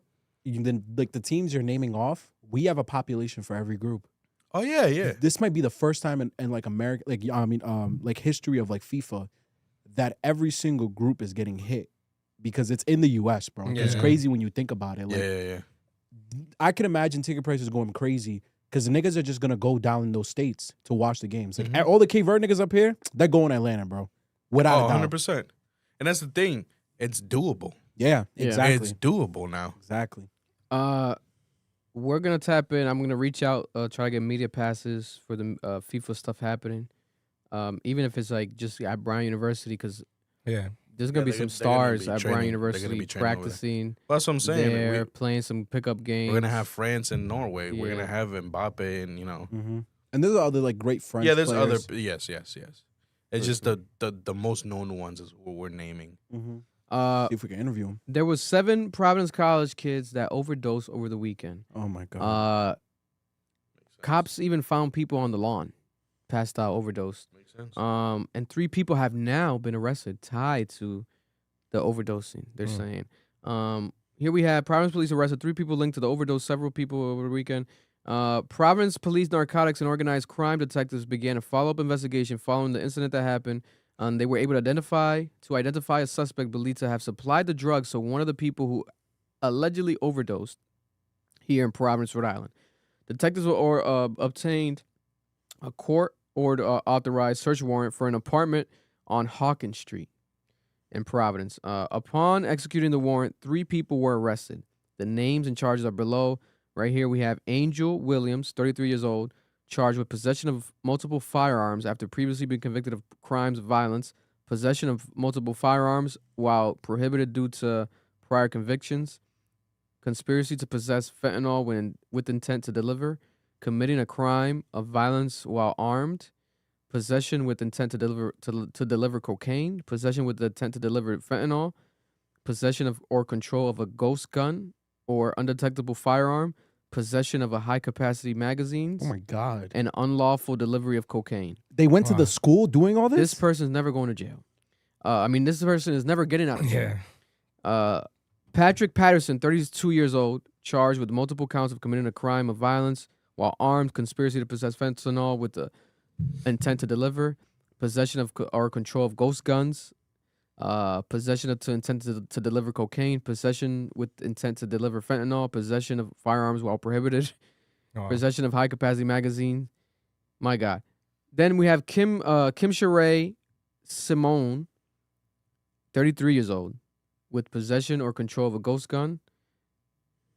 And that's it for her. She got the least charges, right? But these 3 people got arrested. They searched inside the house, the apartment, and they found also 3 handguns, 2 assault rifles. One of the guns was a ghost gun, approximately 20 grams of fentanyl, and approximately $1,700 in cash. And they were dealers to the Providence college students. All those items were seized by police. The investigation reflected the department's continued commitment, et cetera, et cetera, et cetera. A spokesperson from the police department said that the 7 people were treated for drug overdoses already on a home at Lead Street overnight. First responders at the time, all 7 people were given Narcan. Then they were taken to the hospitals in a nearby area. They're all conscious and alert as of right now. But yeah, they believe these people have connections and ties to these kids. I mean, thankfully they were, good enough to survive, and in time they got that Narcan, because Bro, that fentanyl shit, you need a tip of that, a little tip of it to just kill a whole group of people. Yeah, so they it's said like that's insane. They're saying that they're linked. Obviously, I'm assuming that it's easy to just assume that one of them sold them the drugs, etc. And they laced it. This happens a lot at Providence College, though. These PC parties, and so this is what I I'm feel like PC it doesn't get highlighted enough. Are we gonna talk about it? PC people. It doesn't get highlighted enough. There's like a weird like taboo energy with Providence College. Like, yes, great college, great kids come out of there, a lot of legends, but these parties get crazy. And look at to the point that 7 kids almost just died this weekend. Like, that's crazy. Like, where's the outrage with that? Like, are these kids not, like being guided to like with these parties? What are these parties not being more taken care of? We just had the Halloween party we spoke about, which was crazy. We all get lit, have party, have fun, but this is dangerous. Yeah. So this is where I get frustrated. Here's the outrage. Yo, there's 3 reasons why I'm mad at right now about this entire problem. Because I remember I saw it on the news and I'm like, there's no way these kids are doing coke at PC and they're getting caught. Bro, PC don't pay taxes. PC doesn't pay taxes, bro. Providence College pays very little. They don't have to pay taxes because they're a nonprofit, but they barely give us anything in tax revenue. They have this university here, and it's contributing to the crime. Your university, your nonprofit is contributing to the deterioration of the community that you are in. You have students that are bringing drugs into this neighborhood. They have a notorious reputation of throwing parties that is disrupting the life of the residents in that community who have been complaining for years about the decrease in the quality of life. And the city of Providence has done nothing because they're wealthy white people. And if it was black fraternities or sororities on those streets, you would have dealt with this problem already. Stop playing in my face. We've been quiet about PC for years. And there's city council people, state reps, state senators who have spoken out about this. And instead of dealing with the problem, you now have Strive, who's been buying up that block. And they've been pushing people out for years now. And I hope Strive sees this. And the reason they're doing it is because they're buying up those apartments, building them up, and turning them into student housing. So I guess these kids can get lit and do drugs and bring violence into that community. I wish Brett Smiley would do something about it, but you're too much of a coward. God bless. In other news, we also have this delivery driver who confessed to 18 robberies in Rhode Island. And you guys thought, hey, is your package being stolen? Is your Amazon package being stolen? This might be one of the guys that did it. This man's been accused of robbing 7 businesses in recent days, and he's admitted to those crimes and other dates back several years as well. His name is Kyrie Alston, 36 years old. He's arrested Tuesday, after an armed robbery at a market on Reservoir Avenue in Cranston. He also was ordered to be held without bail. He's due back in court sometime in December. His arrest was a result of a joint investigation between detectives in each of those cities and towns. At a news conference, Police Chief Oscar called it good old-fashioned detective police work. After they got this guy, he said that Austin provided details about recent robberies and admitted to criminal activity dating back to 2019, when this guy did robberies as well. Police believe that he committed 17 robberies and 1 attempted robbery at a gas station. Jesus. After the confession was given, the investigators confirmed that they were dealing with a long-term robbery pattern of this subject. There was body-worn camera footage that shows him actually wearing an Amazon jacket during the arrest, and he had been driving a while. He was driving a white transit van marked delivery driver. On this van, and he was wearing He was working, bro. an Amazon. He was working for Amazon while doing robberies. Are you serious? I swear to God. A spokesperson. This is crazy. A spokesperson for Amazon. He had the jacket and everything. A bro. spokesperson for Amazon said that they do not directly employ delivery drivers, but they use independent DSPs, companies yeah. to hire Yeah, they their do. own drivers. So they're still looking into this guy because they don't want this guy to represent Amazon because he was arrested It was horrible marketing for Amazon. Yeah, the jacket on everything was off work. Yeah, I can't lie though. That's genius. You'll never suspect an Amazon driver to rob your shit, bro. Let's be honest. See He the got the way uniform. Van, he got a package on with the gun. He He just whips it out his pocket like he's like, "Yo, I'm here to deliver something." Bang. Deliver me them pockets. There was a surveillance footage where this man made a delivery at a gas station in Providence about 30 minutes before it was robbed. The suspect went behind the counter and held a metallic object to the victim's back, and demanded money. Then was seen driving off in a large white van. This is crazy. This guy, he was bound to get caught. Pontiac Food Mart owner says that he walked behind the register and told my employee, "I have a gun in my back. Turn around and open the register." So my employee just opened the register and turned around and put his hands up, and he took all the money. This is the Pontiac Food Mart owner. This is what he said that happened at his business. Providence, Cranston, and Johnson police provided a rundown of the robberies in their cities. In 2019, the Mini Mart in Elmwood Avenue was robbed by $800. Oh my God. January 2020, Providence Deli, Elmwood Avenue, robbed approximately $1,000. This nigga's robbing my favorite spots. 2023, Express Market and Gas Station on Broadway. What the fuck?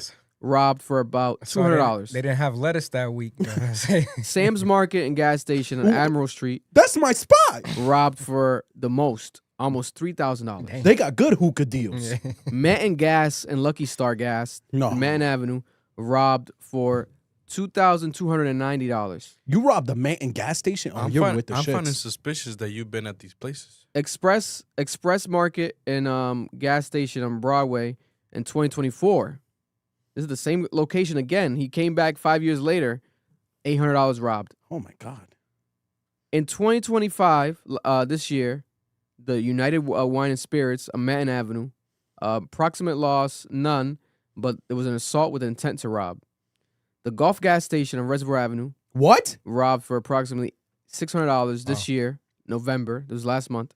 Nigga, I was there yesterday. Cranston, the Quality Fuel Cranston Street location, approximately robbed in 2023 for $1,700. Nigga, another gas station I go to. January of 2024, the 7-Eleven on Reservoir robbed. What the fuck? For almost $400. Nigga, I be there. That's the 24/7 7-Eleven. Last month, the Mutual gas station in Cranston robbed for almost $600. The Pontiac Food Mart on Pontiac Avenue in Cranston last month robbed for $1,000. No way, bro. He could have worked that week, earned way more than that shit, and be out of jail. Bro. This month, Park Avenue in Cranston, the Capitol Liquors robbed for $1,800. No, he didn't. And also this month, store, wow. That's the one I go to. The Moon Market on Reservoir robbed for $400. When was this? That was December 2nd this month. Nigga, a couple days ago. I know the Moon Market niggas. Those are my guys. Bro, you got a lot of time in your hands, bro. You go to a lot of these places, bro. You know what what's you be doing? The last one in Johnson, Rhode Island. The last one. Don't tell me it's a gas station. Last month in Cumberland Farms. Allegedly, we don't know where it's at. Approximately $400. Damn. Bro, the fact that he robbed some of these places and they didn't shoot back, like liquor stores got guns, bro. Nah, some of these niggas is with the shits. The Moon Market nigga, he's a real nigga. That's kind of crazy. He got away with a lot of these. I'm surprised the one on that was in Manton. That's funny. It seems like this guy lived off this. Yeah, right? Had to been a thrill at that point because he must be addicted to robbing. It sounds like rent amounts. Like it sounds like he was paying his bills. Vic's absolutely right, bro. This is crazy. Bro, I can't lie to you. We frequent too many spots. I'm shocked I never ran into this nigga. My thing is this, though. He got away with so much. Who's we? It's almost like those type of people that they rob, right? They get away with it so much. It's almost like the CIA, right? He was so good at what he did. You might have to hire this guy to investigate other people. Because it's like, how did you get away with it so much so often? And within the same vicinity, repeat locations. Vic, these are locations right next to each other. You're an expert. Nah, this is kind of crazy. Maybe the Amazon jacket this whole time worked. Having the balls to rob the same place a couple times is crazy. Having the Crazy. same balls to rob a place a couple times, then go down the street and rob another nigga is crazy. He don't give a bro, because the gas stations he's robbing and the liquor stores and the moon market, they're down they're the all in the same street. With the reflective Amazon jacket. You can see that but from a mile away. Niggas just loud as fuck. Big ass highlighter just robbing niggas. There's this That's crazy. this viral accident that happened in Rhode Island where this woman who was previously arrested 100 times, she's now been charged. What the fuck? She's been charged for killing someone after this person who was walking their dog. This person was walking their dog. They were struck by a vehicle, and this was the woman. This woman right here, 41 years old, Shannon N. Godbout. She was traveling on Spring Street when she left her lane and struck several objects, including 2 telephone poles and a pedestrian walking his dog on the shoulder of the eastbound lane. This pedestrian, it gets more interesting. This pedestrian was a person who was 70 years old, Roderick MacLeod. This man resided in Richmond, Rhode Island. He was transported to Rhode Island Hospital. He's a well-known musician, though, and he was the member of the music group Room Full of Blues, and they were Grammy nominated. They were nominated for a Grammy Award before. This was a successful artist, musical legend in Rhode Island. He died from his injuries, unfortunately.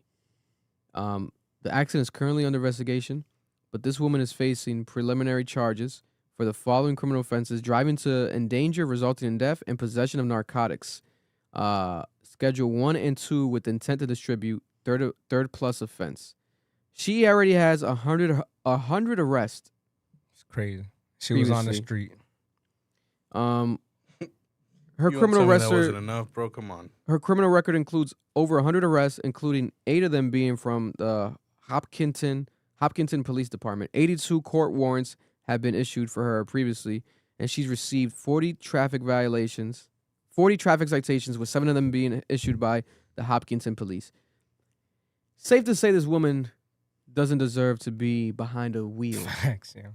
In Rhode Island, maybe for the rest of her life. DUI, bro. This is crazy. And now she got a murder charge. How many DUIs? Because if it's a first offense, whatever, accidents unfortunately do happen tragically. But man, 100 arrests previously. Damn. It took a death for them to probably finally say, "Yeah, you can't be on the road no more." She must be addicted to being arrested. She might be the other guy's woman. No bullshit. They're a team. They're a team. And she just couldn't be without her nigga. Mm-hmm. The former Hasbro Children's Hospital employee that we report on, this man was accused of hiding a camera inside of a bathroom and spying and filming people while they were using the bathroom. This man is Jason Baker, 48 years old. He has now pleaded no contest to 2 counts of unauthorized how the fuck I pronounce this word? Dementia? No, dissemination is like when you pass out. Dissemination? Dissemination? Dissemination? Dissemination?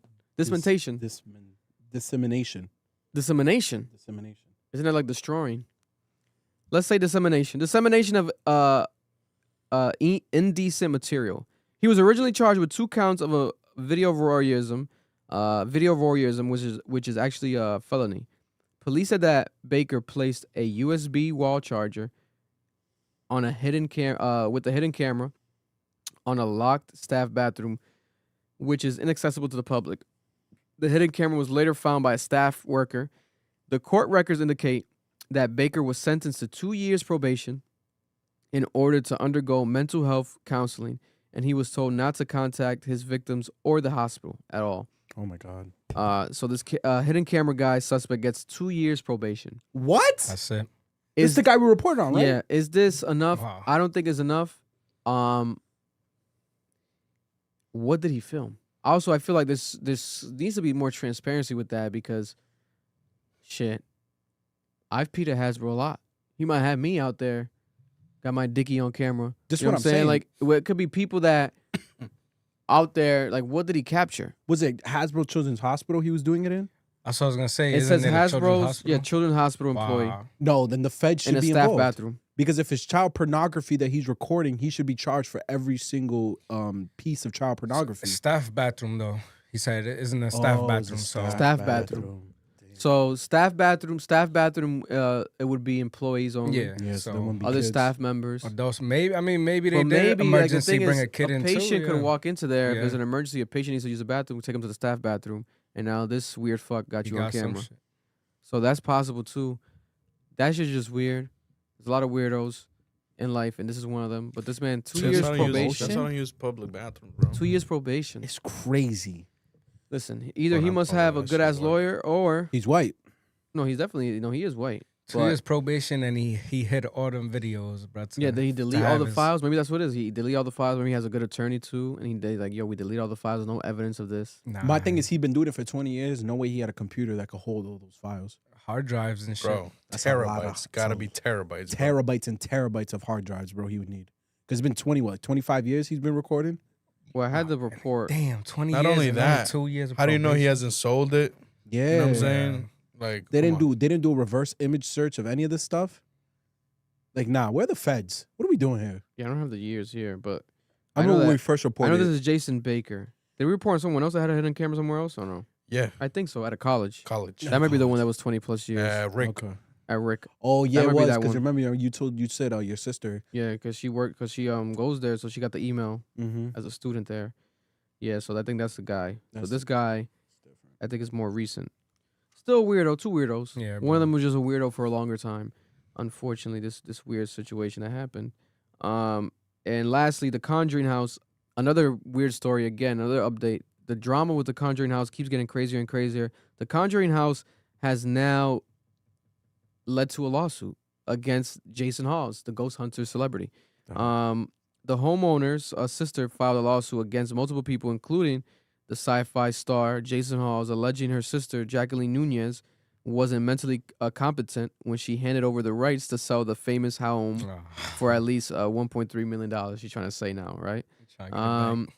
Elizabeth of Utah is asking Rhode Island Superior Court judge to block the never-before-seen agreement triggered in October when Nunez alleged to have signed over a limited power of attorney to Hawes to do all things necessary to respect of the sale with Jason Hawes to buy this home, right? The lawsuit reveals what's been happening behind the scenes at the 18th century house, the Conjuring House here in Rhode Island, claiming that the spirit of the home owner told the employee that before, remember we reported this before, that the spirit of the home, one of the spirits there, told one of the employees that the other employee was stealing, right, to fire someone, and the owner ended up firing someone off of what a spirit told her. All right. Multiple people have been interested. We reported on Matt Rife recently. Let me look at where's the GoFundMe that this guy had? I want to see what's it at now. I didn't remember that story. The spirit told us somebody was Bro, robbing. So funny, bro. Yeah. She's like, I gotta fire him. The spirit. Bro, that spirit is legendary. Nigga said he's robbing you. Is it, yo? That shit had me dying, bro, when he Oh, reported that. Shit. The Jason Forgot Hawes about- GoFundMe account currently has $319,000 raised for this man to buy the Conjuring House. That's how much fans are wanting for this man to buy the Conjuring House. That's crazy. Literally, as I'm speaking, someone just donated $20, and there was an anonymous tipper offline. The top donation, $100,000. Wow. Maybe it was himself, or maybe someone who would tip the I don't know, a super fan. Maybe. Business owner, I feel like this has gotten partner. Is this a? Should we destroy this house? No. Is that a hot take? Like No, this house no, might have to be burned down. No, don't do that. Because it's too much. It's like it's too Don't much do that. drama. Just destroy the house, and no one fucking cares about it no more. No. Destroy the crazy. house. That's crazy. Can't do that. It's a national. Destroy the house. Can't do Nah, that you shit, bro. made a major movie off it. You can't let it go now. Destroy the It is a house. staple, bro. It's a staple. Like, do that shit, bro. can you really do that? I just hate how they're just back and forth messing with the house. You know, like if But it's, at that point, like it's if the house probably hates it's the it too. owners, bro. It's the owners. Yeah. It's not the fucking thing. It's the owners. And it's part of the value of Rhode Island. You destroy the house, you destroy part of like Yeah, what nah, it you means can't to do be an that shit, bro. RI. You can't do that shit. Yeah, you can't do that shit. No, yeah, this just And don't give it to crazy. the state. I'll tell you that. Oh no, don't give it to the state. Don't let that shit fall apart. Oh my god. Or make it maybe you should just donate it, donate the house and make it a actual nonprofit museum. Yeah, just give it to a At this preservation point, society. Yeah, give it to a preservation society because this is just ridiculous at this point. It's a mess. It's a mess. It makes you wonder, you know, these people have actually been inside this house. If it's making them crazy. Is the house making them crazy? It Are they might. being possessed by ghosts to go through these crazy legal battles, or did they see something really in this house that they have to feel like it's worth it? They wouldn't go through all this stress and trouble if it's not worth it. Maybe the house is really haunted. It's just the history, bro. The house has got to be haunted, 100%. We could If you say that, but believe in I've never ghosts. been in there. Yeah. I want to. We can't yet. We can't now. And here's the thing: if you believe in ghosts, then you believe that there's something in that house fucking these people up at this point. Like there's a danger being in there, being around all that energy every day. Bro, not for nothing. I've been in. Well, we You lived went? here. We've lived here for so long, and we haven't even like gone to it. Like just see it from the I street. think we haven't been able to in a while. They had It's been it a couple blocked off years for a since- minute. So you can't. And there was a time where you could tour it, then they blocked it. Then they were able to tour it again, and they blocked it again. I I'm think talking it's- about just like passing by the street. Oh yeah. Where is it? Like deep in Burrillville, no? Burrillville. and Burrillville. shit? It's not that deep. Burrillville's not even that far. Burville's. It's just I've never like been in there. the cut. like, Burrill's not. It's not near us. I Mark. think it's like a dirt road you It's gotta like drive 20 on. minute and stuff. drive, bro. That's far, bro. nigga. What We're you from mean? Rhode It's like Island, bro. That's pass- far, nigga. It's Going like 15 minutes. nigga ain't no real Rhode Islander. That's far, nigga. That's far. 20 minutes, nigga. That's far as fuck. Aren't you the same motherfuckers that not say you go an hour away to go get some pussy? Dang. What's going on? Boy All right, went to next- Phoenix. What are you talking about? Wait, what the fuck did you just throw on my body? What the fuck was that? Wait a minute. Nigga, you got a BM in Phoenix. nigga, you just threw some crazy shit on my jacket. Nigga said I'm driving an hour for some pussy. I'm like thinking in my head, who the fuck did I drive an hour to fuck? God damn. Nah. Nigga, That we wasn't got no. fans, nigga. That wasn't. They're watching this shit. That God wasn't damn, no, Mark. guys. That wasn't no. But we do have a friend that has driven like 40 minutes away to go get some pussy. Oh, I'm that's thinking, it? I'm like, who?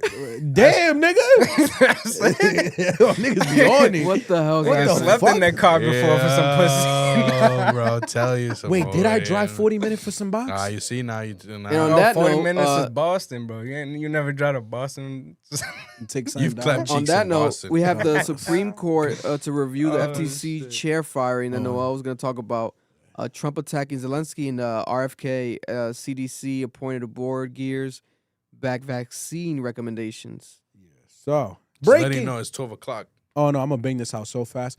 Breaking news. CDC committee drops hepatitis B regulations. So the Center of Disease Control Prevention's Advisory Committee on Immunization Practices, basically, this is the committee that gives recommendations. So what should be done on an individual state level when it comes to immunization practices, so vaccines and stuff like that. They voted to drop the recommendation that all babies get vaccinated for hepatitis B at birth. Babies born to mothers who test positive for hepatitis B or whose status is unknown should still receive the vaccine at birth, according to the committee. For babies whose mothers test negative for the virus, parents should engage in individual-based decision-making with their healthcare providers. If parents decline the birth dose, the panel suggested the first shot should be delayed to no earlier than 2 months of age. Now, as health secretary, when he was first being grilled, RFK said that he promised to not do any changes or any long-term changes to the way that we handle vaccines. He made that commitment to Congress because that was their biggest concern when they were voting to appoint him. He actually wasn't able to get someone to run the CDC that agreed with a lot of his views because they felt the person was too anti-vaccine. And now we're seeing a board that he personally appointed is scaling back recommendations regarding hepatitis B, which is an incredibly infectious disease. The argument that the people on the board that he appointed, who are mostly anti-vaxxers, are saying is it's unnecessary to force every child when they're born to take this vaccine. It should only be mandated if the mother has hepatitis B. If they don't, then you should be able to let parents wait an 8-week period. Their argument is that there are some countries in Europe, a lot of more developed countries like Denmark, they allow parents to wait that 8-month period. As of now, I said 8 months, I apologize. They let them wait that 8-week period. As of now, this vaccine is common amongst 190 governments around the world that are part of the World Health Organization, and 117 of them administer the first dose within the 24 hours of life. So this committee is saying yo, there's people out here who are giving this vaccine and they're not forcing everyone to take it right away. This feels pointless, and there might be adverse effects that cause, they're not saying it, but they're insinuating that it may cause autism or other type of effects long-term down the line. What specialists and doctors are saying is, no, hepatitis B is incredibly infectious. We do not have an adequate healthcare system in this country, and because we don't actually know who has hepatitis B. As of right now, I'll tell you the stats around hepatitis B. It's actually pretty crazy. Damn, where'd I put this? So is hepatitis B and Tylenol giving you that? Yeah, apparently. 1 in 5. Ooh, where is this? Oh, did I even write it down? I had the stats this morning.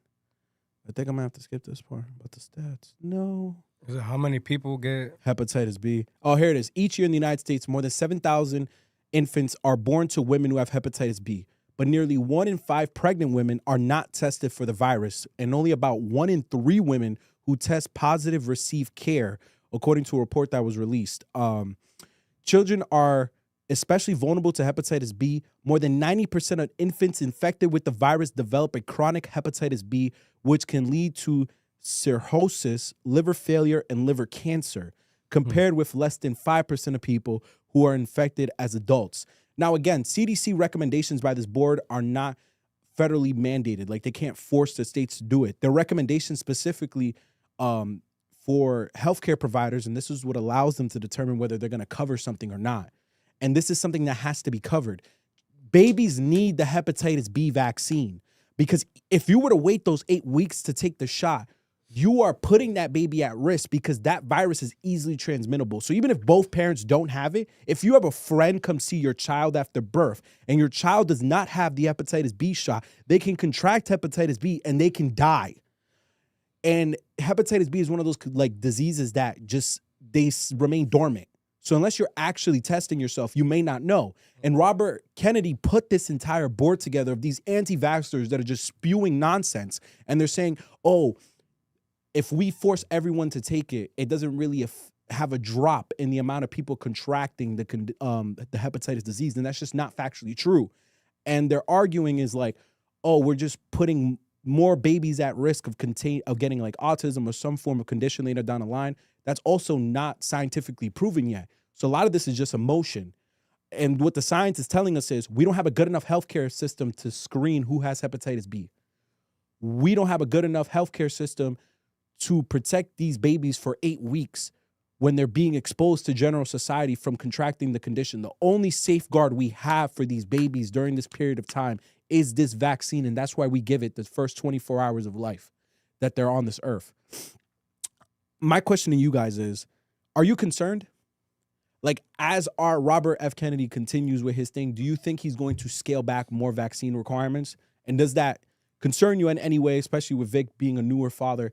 Because a lot of these conditions, once they break out, if you don't have this vaccine, your body's not beating them. Like, your body's not beating measles. It's always been like a hot take and stuff. Like, people, caring about, or being scared of the lack of this. There's people that don't take it at all, and they say like they're fine, etc. Because when you are taking these vaccines and shots, they're putting it technically in you, like as a small form scientifically, small forms of it. So if you never had it before, technically you have it while you're getting protected by it.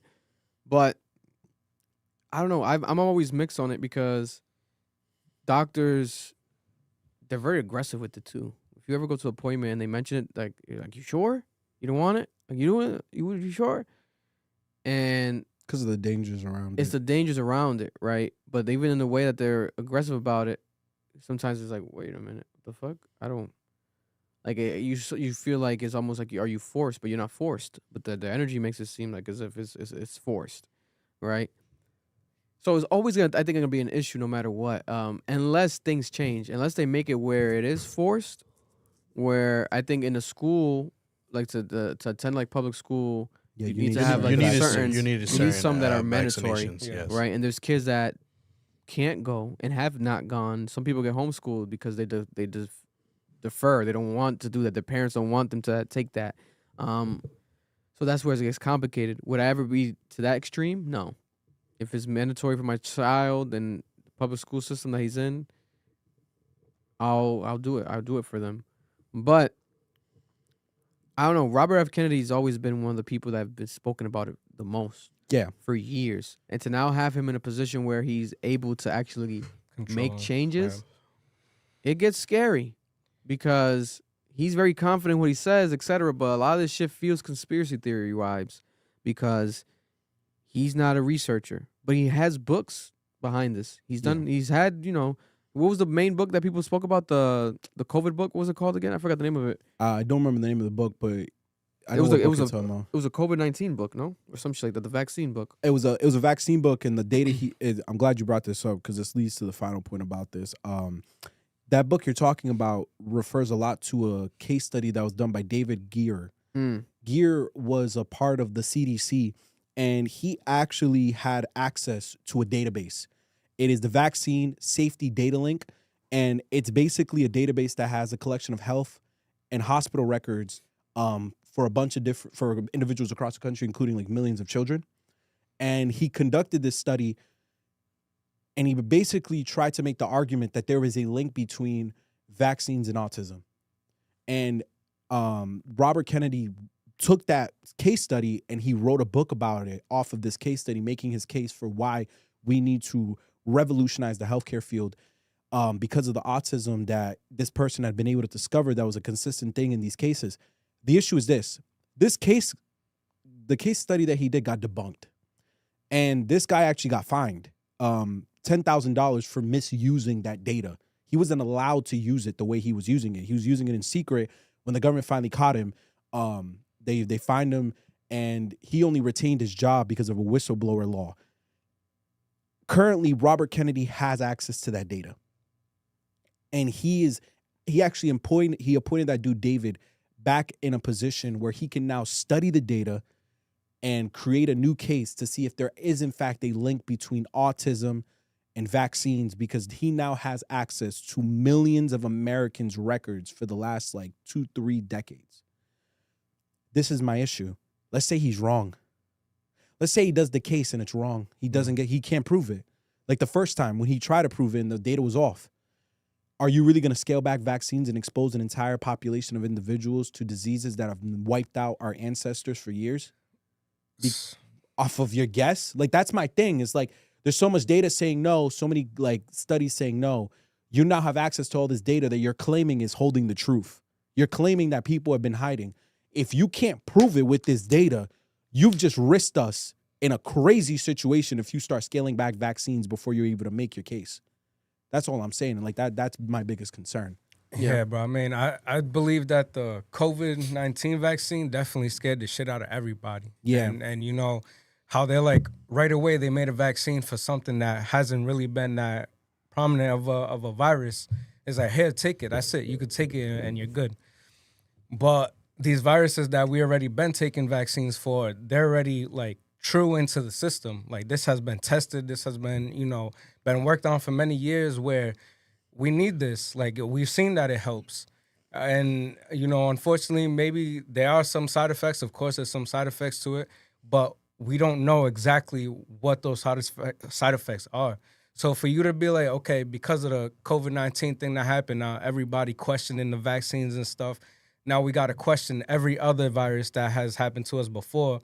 It's kind of crazy because, how you're saying, you're going to cut back on these true viruses that we've had just because of this little thing that's going on now.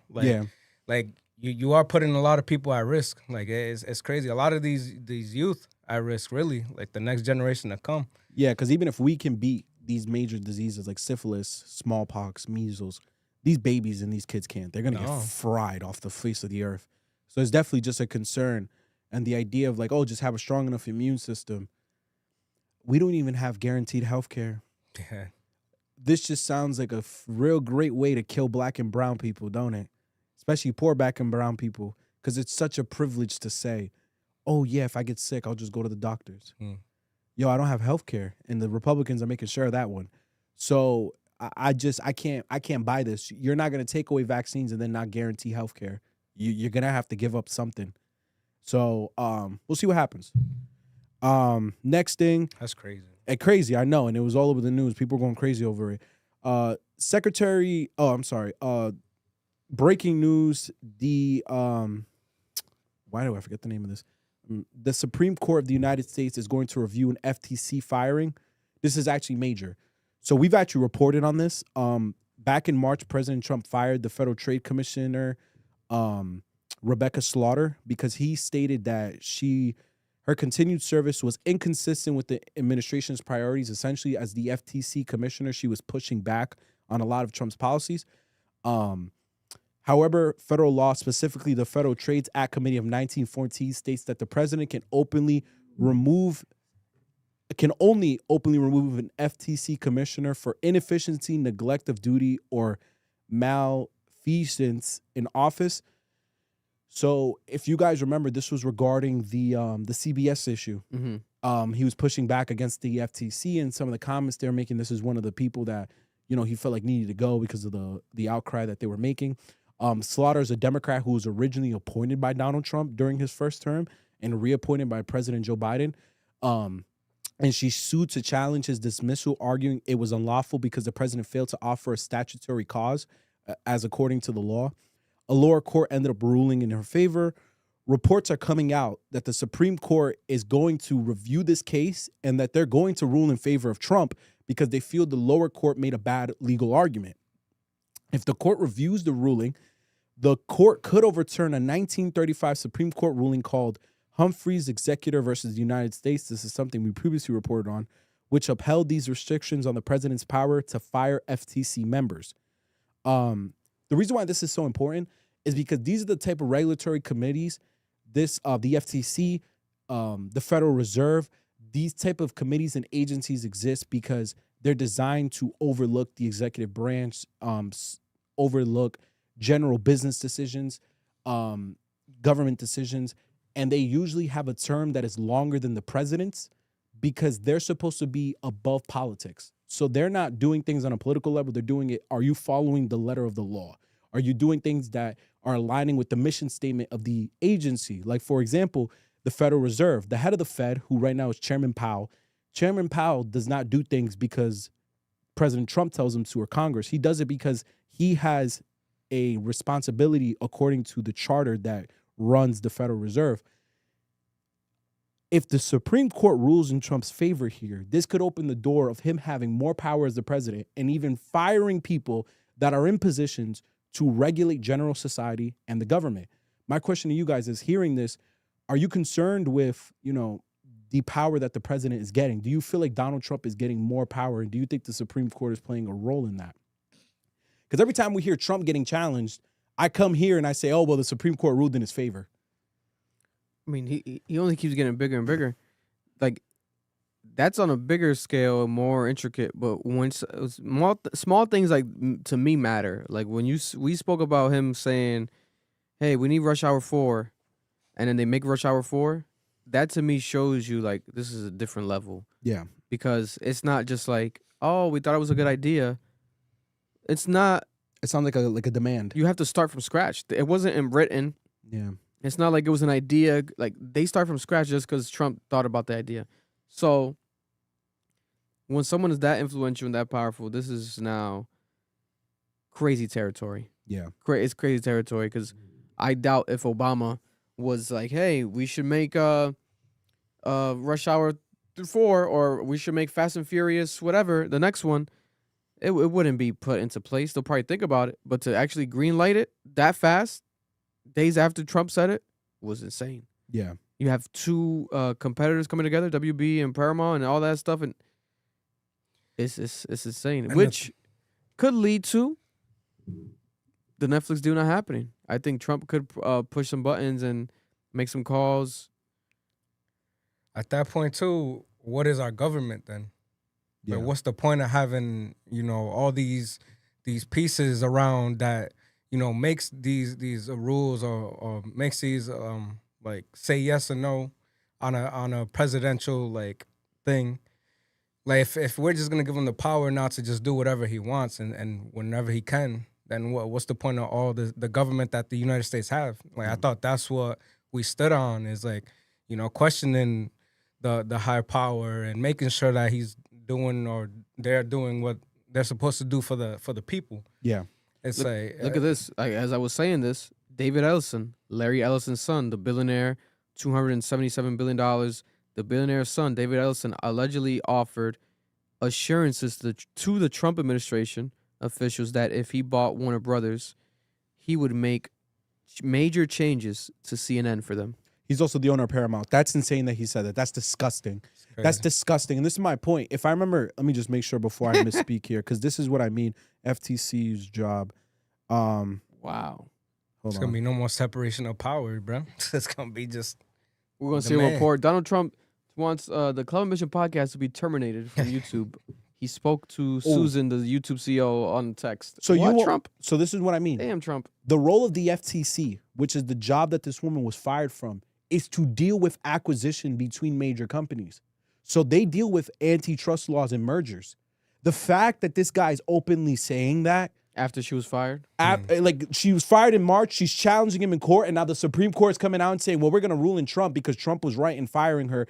That means Trump now has control over a regulatory body that is now about to deal with a major case like the acquisition of Warner Brothers by either Paramount or Netflix. And what you're telling me is billionaires are openly saying that they're going to buy Donald Trump's favor in this situation to allow it to happen. And the Supreme Court's going to give him the ability to make the decision on this because he can pick and choose who sits on the committee. Like, this is the type of shit that scares me because it's like you guys are saying, this nigga has too much power. Like, we have lost an understanding of the check and balances. And the worst part about the presidency, and I always say this when I come in here, once you give these niggas power, they don't give it back. No. Once they get away with one thing, they're taking the whole fucking mile with them. It don't matter if it's Obama, it don't matter if it's Trump, Democrat or Republican, you give the executive branch any amount of authority, they're going to run with that authority. So super scary stuff. This is my last thing, and this is pretty simple. Zelensky and Trump are beefing again. So Zelensky's the president of the Ukraine. They're having issues because Donald Trump has presented a 28-point plan to end the Ukraine war. Zelensky has yet to read it. Zelensky continues to meet with European leaders. He recently met with the Prime Minister of France and Britain. They have a very iconic photo that's going around on the internet outside of a government building where they're shaking hands, looking like friends. Trump's not there. And it's looking more and more as if Trump is abandoning Europe. Now, the reason why Zelensky doesn't want to sign off the agreement is because Donald Trump thinks that a good deal means Ukraine military gets weakened. Russia gets to keep the land they have right now in the Ukraine. It's 1/5 of the land of Ukraine. My question to you guys is it worth it to give Vladimir Putin a good deal if it means we get to avoid war? Because this is what it feels like more and more every day. That we're just going to give him a better deal. That way we can avoid conflict altogether. Mind you, this is a man who illegally invaded a country, took it over, and now is saying, oh, I may have gotten here illegally, but I'm going to leave with something. Like, why are you being rewarded for bad behavior? Because we don't want to go to war with you? Like, this is my question. Okay, let's go to war. But that's some niggas' energy. And that's Fuck it, let's go to war! But that's what I'm asking you guys as normal human beings, as normal taxpayers, as people who are not, like, really in global politics. If you heard this, like, we're going to go to war, are you really going to support this shit? Or are you just going to say, man, let's be done with this. Give him what he wants. Give me a fucking gun and a fucking helmet. But Trump got to put on a helmet. Nah, that's scary, bro. That's the scary thing. Because it's like, how do you say let's just go to war? Because we don't know what will happen. Yeah. You know, we haven't had a war in so long. And we're broke as fuck. And it's, bro. Which will never make sense to me. Like, this debt and all these problems and the Trump Zelensky shit and just these problems keep happening. Is every country in debt? Like, is Ukraine, all these countries in debt, no? They have some sort of debt. Oh, no? No, not every country's in debt, but almost every country's dealing with a recession right now. We're all in economic turmoil. So that's my question is, like, what would you rather deal with? Vladimir Putin having his way or us going to war when we financially can't handle it? Which one would you rather deal with in life? And I thought that the peace treaty was happening. Like, why, out of nowhere, we're hearing another thing where they're still invading. They're still, oh, no, you know what? We still want more of this. Like, that's insane. Because Zelensky in Europe truly feels that Donald Trump is giving Putin too good of a deal that can motivate him to continue to push into Europe. Because you need to look at it this way. My nigga, we went to war. Mad Russians died. He needs to come home and tell them it was worth it. If I get 1/5 of Ukraine, like that's a lot of land. And it's a lot of valuable land they're giving up where there's a lot of natural resources. He could go back to Russia and be like, yo, my nigga, I won. Look what I got us. Mm-hmm. And that could be the pretext to another invasion. That could be the pretext to more problems. You got away with this. You could do it again 10 years from now. That is what the Europeans are afraid of. Thank you. That's my question to you. Are you cool with allowing this to build up down the line if it means we can avoid war right now? You speaking honestly as an American. What would you rather deal with? War now or just let this shit kick the can down the road? Speak as an American, Erlen. No, I'm just kidding. I'm Dominican. Nah, that's me no black, me Dominican. Me no black, me Or Dominican. what's the other shit? Me no speak English. Me no speak English. Me no speak English. Nah, this shit's crazy. It's pretty crazy. It's very difficult questions. Yeah, I no, know. it's insane. But listen, God bless America. God bless us. God bless everybody out there. Another week of episodes. Jam Pack gave you guys a little bit of everything today. Next week we're gonna give you the end of the year list. You know, next year I might be a father again. Who knows? Time will tell. It's a ticking. I won't say time bomb because it's not a bad thing. I'm actually chilling, but it's gonna get crazier and crazier. But we appreciate you all. Thank you all for joining us this week on YouTube. We don't know. Next week it might be YouTube Disney. YouTube Disney, no bullshit. Might be We don't know on what's gonna Netflix. happen. We might be on Netflix too. Yeah. We might be vanished. You know what I'm saying? Like it might be a crazy another merger. The way he's firing FTC members, nigga, we might no longer exist. Yo, YouTube might be bought by Amazon. Amazon might be like, yeah, YouTube is an offer. You know, can we use you? Let's use you. You're not exaggerating right now. That could happen. It could tomorrow. happen. Yeah. It could happen. We could be on YouTube next. We might be on Amazon next week. We might have to send you guys the Amazon link. A Google and Amazon merger would destroy the world. It would. It would. I'm being dead ass. Every video we pop up, you get a buy this here now. Amazing. Because when I watch the Amazon Prime Get shows, Prime. it pops up the ads, and you can press OK, and it goes to add an item to your cart. Imagine that. That's crazy. Imagine that interface genius, being though. added to Google, the major search engine and the major supplier / vendor.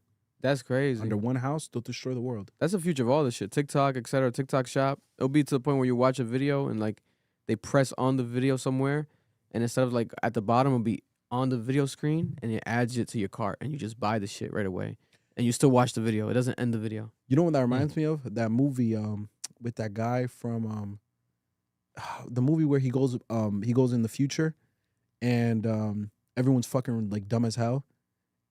And the black guy's president. You know what movie I'm talking about, bro. It's a comedy. It's mad known. You can do that shit with Google phones. If you're looking at something on the screen, you circle something. Damn. Like you pop up a menu, you On circle Android? it. Or Yeah, Google on phones? Android. Android? You circle it, and it'll find it for you somewhere on the internet. No, but I'm talking about it pops up right away. Like when you watch Amazon, it'll have the ad is like a clickable ad, like okay now. It adds it to your cart. It might be like they'll probably make it like you press okay and it just buys it. Like it just ends up at your house. Oh, Idiocracy. Idiocracy. That was literally a scene in Idiocracy where Yeah. he's watching the show and he buys it and keeps watching. Yeah, bro, I'm telling you, that movie was so accurate to what the future would look A like. lot of this shit's all happening. The Jetsons, we spoke about before the other day. The Jetsons, all this shit from the future is happening in real life, in real time, right now. You know what I'm saying? We're living in the future. God bless. We got Isaiah on here to talk about what he was talking about yesterday. Fucking talking about it's crazy though, all that shit like rocket minerals were just rocket minerals one day and now they became a phone battery. It's all science. It is crazy. That's what he said? Yeah, Yeah. that's so funny because it's true. Yeah, he was smoking a good pack yesterday. He was smoking that pack they gave Erlen. Yeah. That good By Mother Earth. That Mother Earth pack. We love y'all. We appreciate y'all. See y'all next week. We're gone. We'll see y'all next week. Cap. I'm gonna eat some pizza right now. Heat it up. I mean,